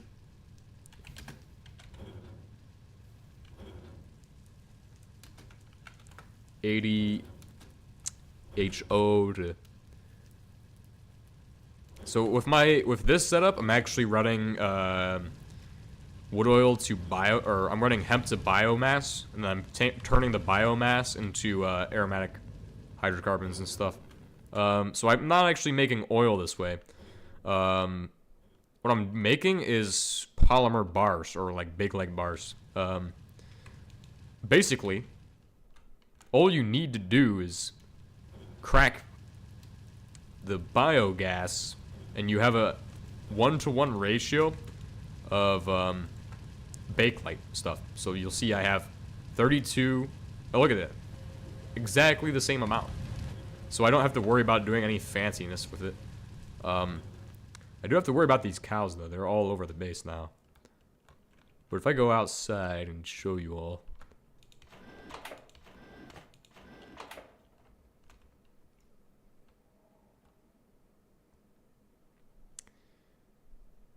Up here. Well, actually over here. I have a catalytic cracking tower that cracks the biogas down to petroleum gas and aromatic hydrocarbons. That's how I make all of the steam I need. Or, no, not steam, the bakelite. I don't even use it now. I haven't started using it yet, so. And let me go ahead and get the numbers on the bitumen method. I think we found that the answer to lithe is to turn wood oil to bitumen and then turn that into. However, you need a method of producing the slop. Oops, that's my bad, guys. I forgot that door wasn't open. I killed all of the hemp again. The second time today. Oh, no. I already know it's been crafted. Oh, crap. Buzzsaw Massacre about to happen, too. Holy. This is a sad moment, guys. This is not a gaming moment of all time. This is absolutely the worst thing that I've done today. Is blowing it up twice. Please don't kill me, Mr. Buzzsaw. Okay, I'm gonna get those numbers now. And then I'm gonna switch back to regular Minecraft mode. So it's actually not terrible to watch. Okay, so what I'm gonna do is turn off my display capture. Perfect. Now I can go back over to here. And then if we do the 100 bitumen.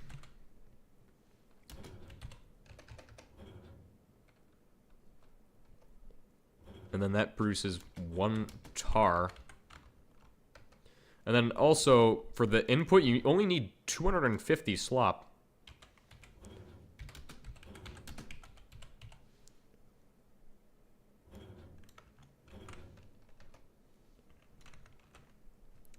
So that means that, yeah, it's kind of, well, 250 slop doesn't get you. How does the atmosphere system work in space? Do you have to seal everything to get oxygen or something? Yes, you have to seal all of the blocks, and then you just have 2 doors, like this, because then you don't have to worry about the air getting out, I guess. Anyway, I was gonna finish this earlier, but I was like, got sidetracked, so I was like, how do you do wood oil the most effectively? Which was a pretty bad decision, because then I spent like 2 hours talking about math. And do you know what that did? Made everybody stop watching, except for a few people. Only the true fans enjoy me talking about numbers for 10 hours. The true nerds. The GT&H enjoyers here. Truly. That's why they like the numbers. But I'm actually kind of curious. Okay, so let's say you made your tar from bitumen, right?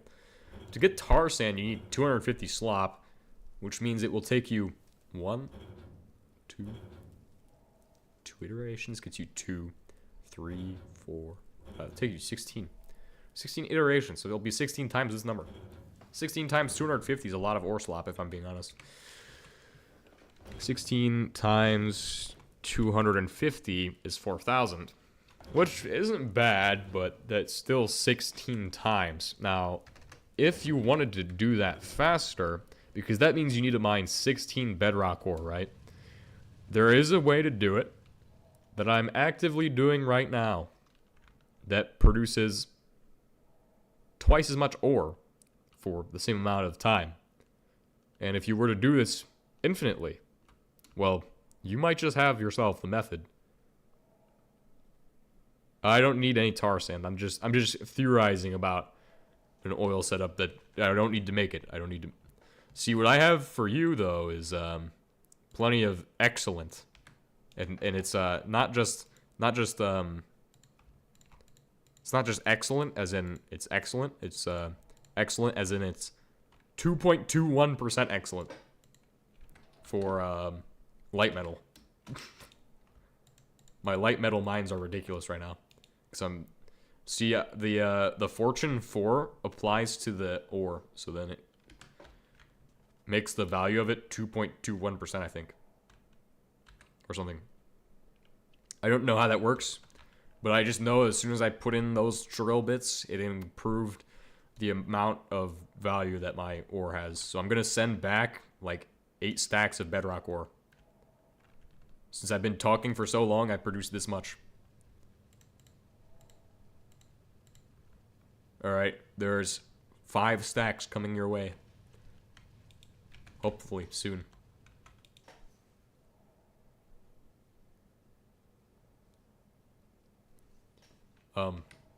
Just waiting for it to send. Oh wait, do I do that?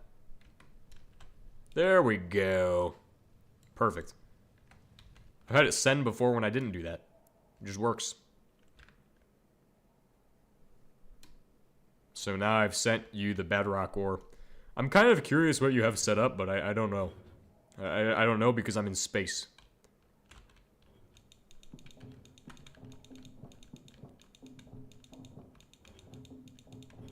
But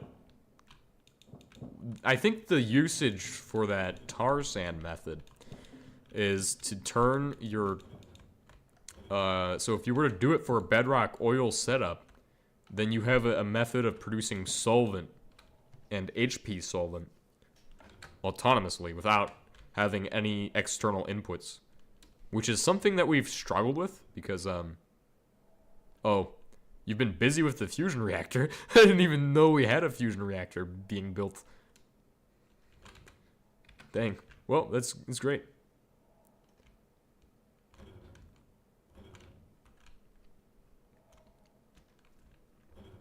I hope the inside door isn't open on this one, but I wouldn't be surprised if it is.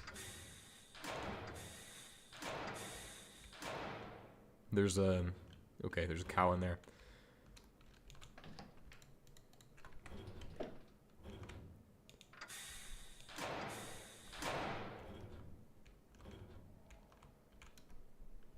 Oh, yeah, I probably should go back and close that door, now that I think about it.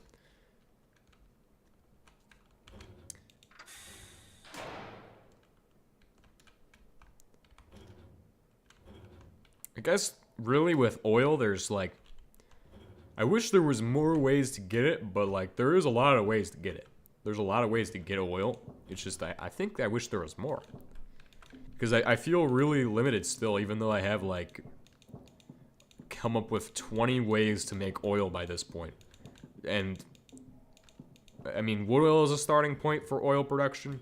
Obviously, the traditional coker method has now long been phased out because...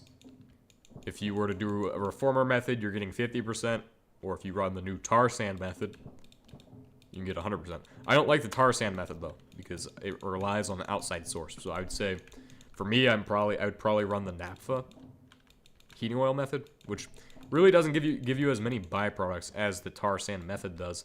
But at the same time, I don't have a way of making that much tar sand that fast, and I would need to constantly maintain the upkeep of producing tar sand, which is not something that I want to do.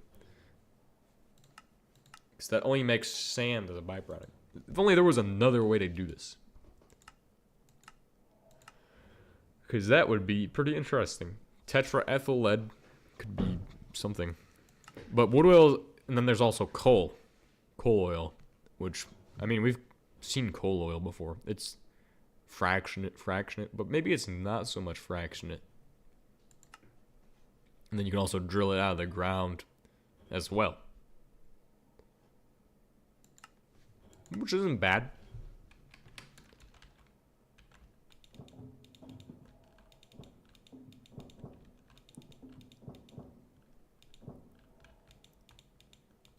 Get your friend to mine oil sand in the deserts. That'll be fine. I just don't like the method because it relies on something that's limited, and I would like, see, if I'm gonna do wood oil, it's supposed to be unlimited anyway. Like wood oil, you can just grow a tree and then chop it down. Whereas you can't really, like when you mine sand, you only get a limited amount of sand. You don't get unlimited sand. Whereas growing a tree, I can do that forever. It's renewable. So if I have a renewable supply of, well, technically sand is renewable, but then you have to start exploring and stuff. And yeah, we don't need to make the world larger. Also, why is there a PVC? What PVC stick? Oh, it's just like regular wood. Oh, and it also makes sawdust. Wait, what? PVC planks? I'm really interested in these. Make 6 planks. If you wanted to, oh wait, what? It shreds into PVC powder. What is that? That's not good. That was really close. I was like, what? Okay, we're gonna go out this door. I'm gonna find out what that was. Technically, this room's sealed. Where did it land? Oh, it's over there.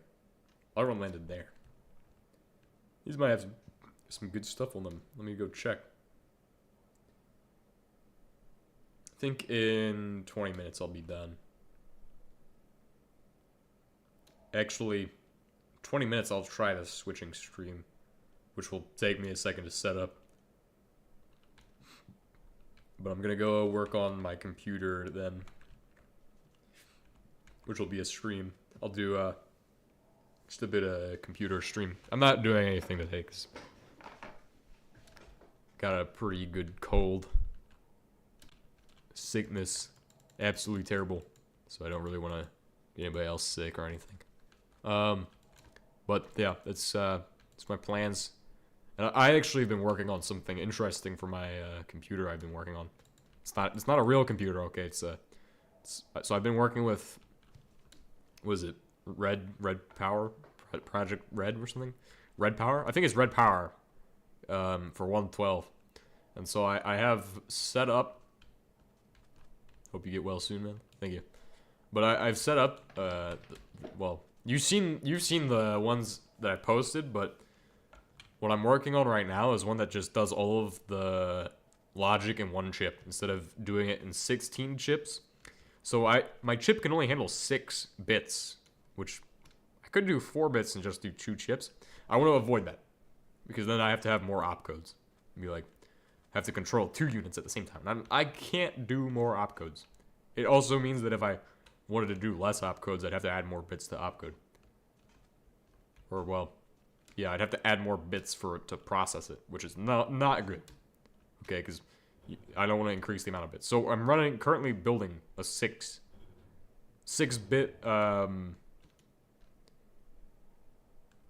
system, basically, which is absolutely stupid for some reason.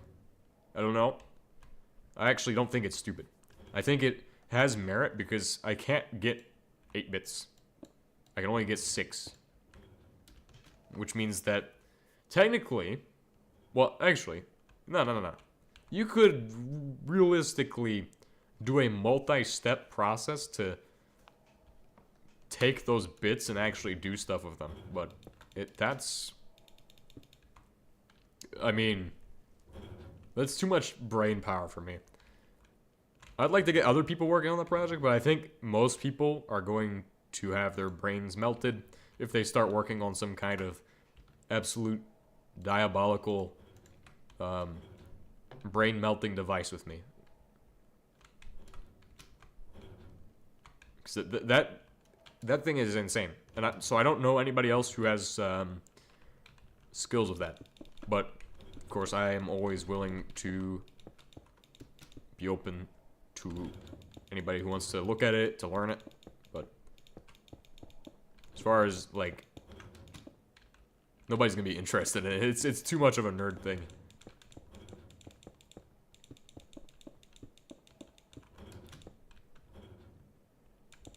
But it runs, it currently has 6 bits, and so far the opcodes I wrote out for it right now, which are just using 4 bits. So those use 4 bits of the actual 6 bits. But what I can do is I can do a multi-stage kind of thing, where the first set of bits that's loaded, which this gets really complicated, but well, I see it could get really complicated, but I could technically. So if I'm outputting, like, okay, so if I have code that says I need to add, like I think that's where my bottleneck is. That's where my bottleneck is, because I have to think about the code and then design the machine at the same time, or like where like I know how to design the machine, right?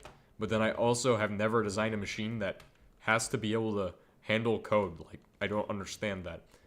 The code is the hard part. Like, because I'm trying to integrate my machine with actually being able to run code and decode information, where you can actually program the machine and have it make kind of sense. Before, I've ran machines of ROMs and things where the ROM is the code, right? And see, the reason why that's not good is because if you do the ROM is the code, then you have to know where to place your torches. And then gotta go. Good luck, man. Well, I'll see you next time. Goodbye. Better soon. Yep. So the reason why what was I saying? The reason why I don't like to do the ROM for just coding that is because then if somebody else wanted to code it, they would also have to know what each line of ROM means, which that isn't hard to figure out, but you basically just follow where it goes to. What I'm working with now is decoders, and I've actually come up with a solution to every problem I had before, where now I can just say, if we have the number 1 going into this piece of my machine, then it does this thing, because I'm working with decoders instead of a ROM where I have to have.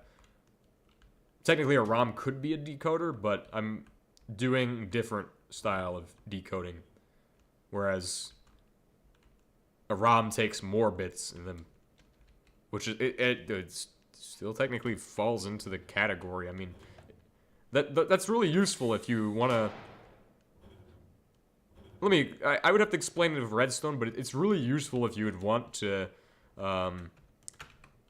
run more inputs into less. Or like if you had something that has a lot of potential outcomes, you would use a ROM as a decoder in that case. Where you just select what line that you need. Be like, alright, so line 1 does this. And that's what I used to do for multiplexers. I would run a ROM into them, and then that controls the machine, tells it what to do, and then the ROM would also include where registers are, so it'd be just this massive thing, but you could write out the ROM. So this line does this multiplexer, this line does this multiplexer, and this line tells it to add, and then that's the code. However, if you use decoders instead, it's much simpler, because you only have to put in 4 bits. Only have to put in 4 bits. Well, however many bits you make it need, but 2 bits can give you a total of 4 outputs, which is really nice. Because then you've just made less into more, okay? And that's really something. Because having less inputs makes it easier to actually build a control, like, for the machine. So,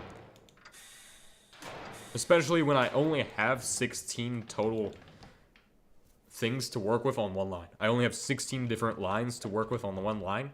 So, like, with Project Red, that's what I'm allowed. So I can only have 16 frequencies on one line. And so if I have each frequency is its own separate line of redstone, basically. And the 16 frequencies correspond to all the colors of wool.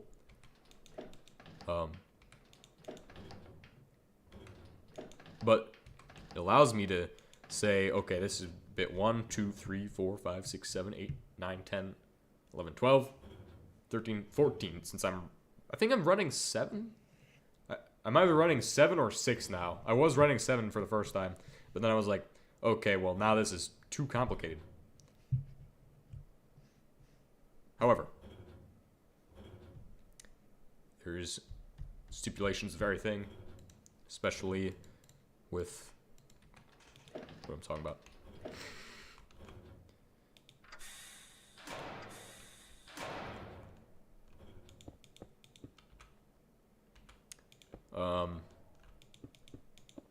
Let's see. But I have written out the opcodes that I've come up with, and basically it's kind of like I said it earlier. Basically, you can say, oh well, 1 corresponds to this, 2 corresponds to this, but it's not lines of like ROM. Instead, it's actually usable numbers. Like humans can understand numbers better than they can a line of redstone does. So like if I said, oh well, if you put in 2, it means this, then you just know machine code. Then you just have to put in a 2, and it says, oh, and then does that. Now for the actual control unit, what needs to happen there is it needs to assemble multiple bytes of words, which can take a little bit of time. So it will assemble multiple bytes of words into one code. So then you have to program it to read that code. Okay, now I'm working on it. Now I'm braining through it. Okay? Because I didn't think of that before. That was actually a problem I was trying to solve, but at the same time, I don't actually know how to solve that problem. Because I'm not ready for such a problem yet. That is a one-of-a-kind problem that I've just now come up with. But it works pretty much the same. And then I have to seal in this pipe. Okay. Good to know.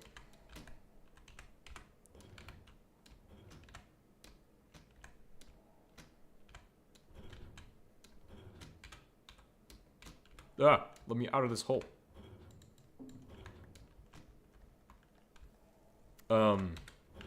Let me get back to what I was thinking of.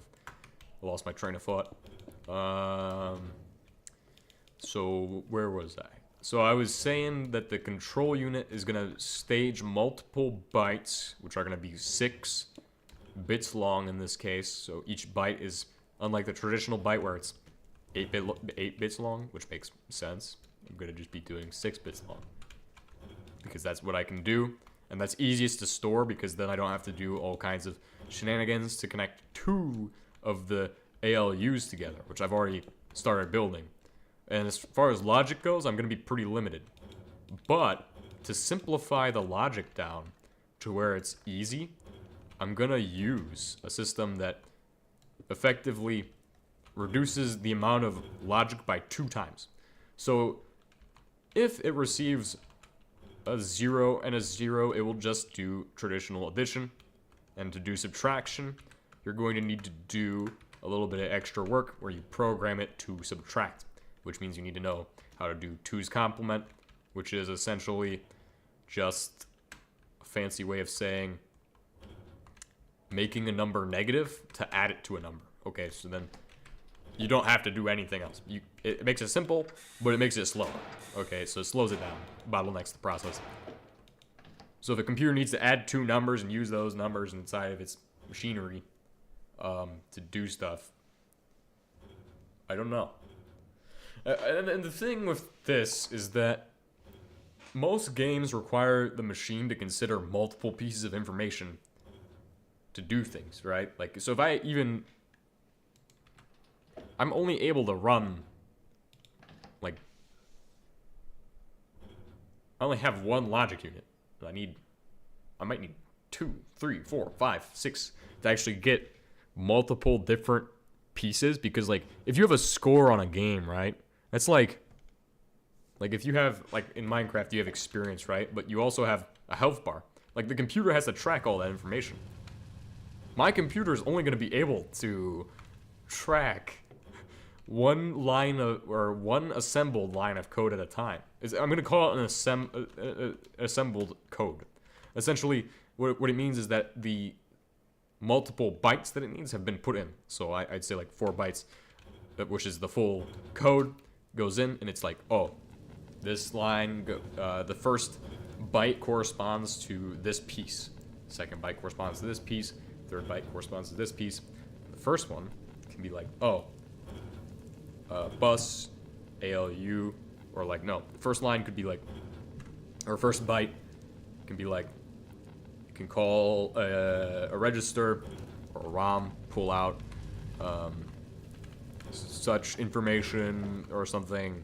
That doesn't sound computer-y, actually. If I start saying it like how it would sound inside the computer, it'd be like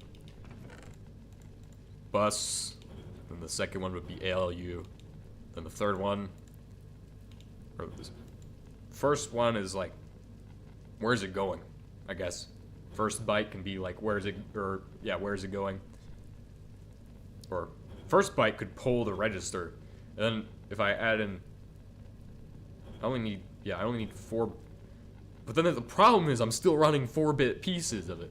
So then the next part could be a byte, but I have 6 bits and I need 4 bits to run that part. So then what? It gets complicated, you know what I mean? I don't even know what I'm doing with that. Well, part of it's that I don't actually know the solution to the problem, because I've never actually seen the solution to the problem. I've never actually seen all of the components. I've never had somebody explain it to me. It's the problem. Nobody's actually explained it to me and shown me how it works to make it comprehensible. But so far, I've been doing great work on what I've been learning, or what I've been coming up with on my own.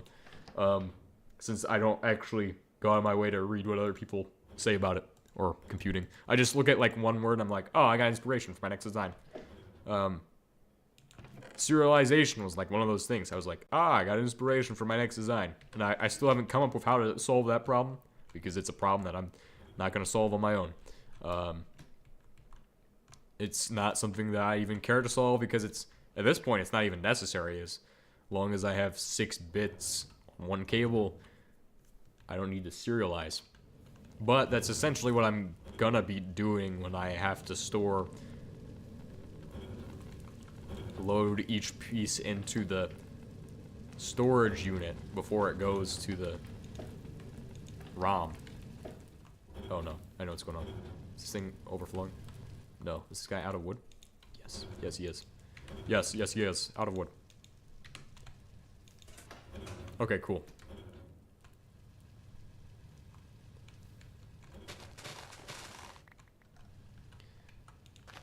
But that's just a little taste of the computers. And I mean, I think it's a great idea that I'm gonna try to load the control unit with like multiple bytes instead of just trying to piece together a control unit. That makes no sense. I don't even know how to do that. And of course, yeah, too much numbers for one me. So I think I'm done today. I really haven't done much, but I really don't want to do much. Actually, no, I just wanted to do numbers. I guess I just want to go play with my computers that I'm trying to build, I guess. But that's all I have for today. So I'll see you all next time, and goodbye. Maybe I'll do the computer as a stream, but I don't know.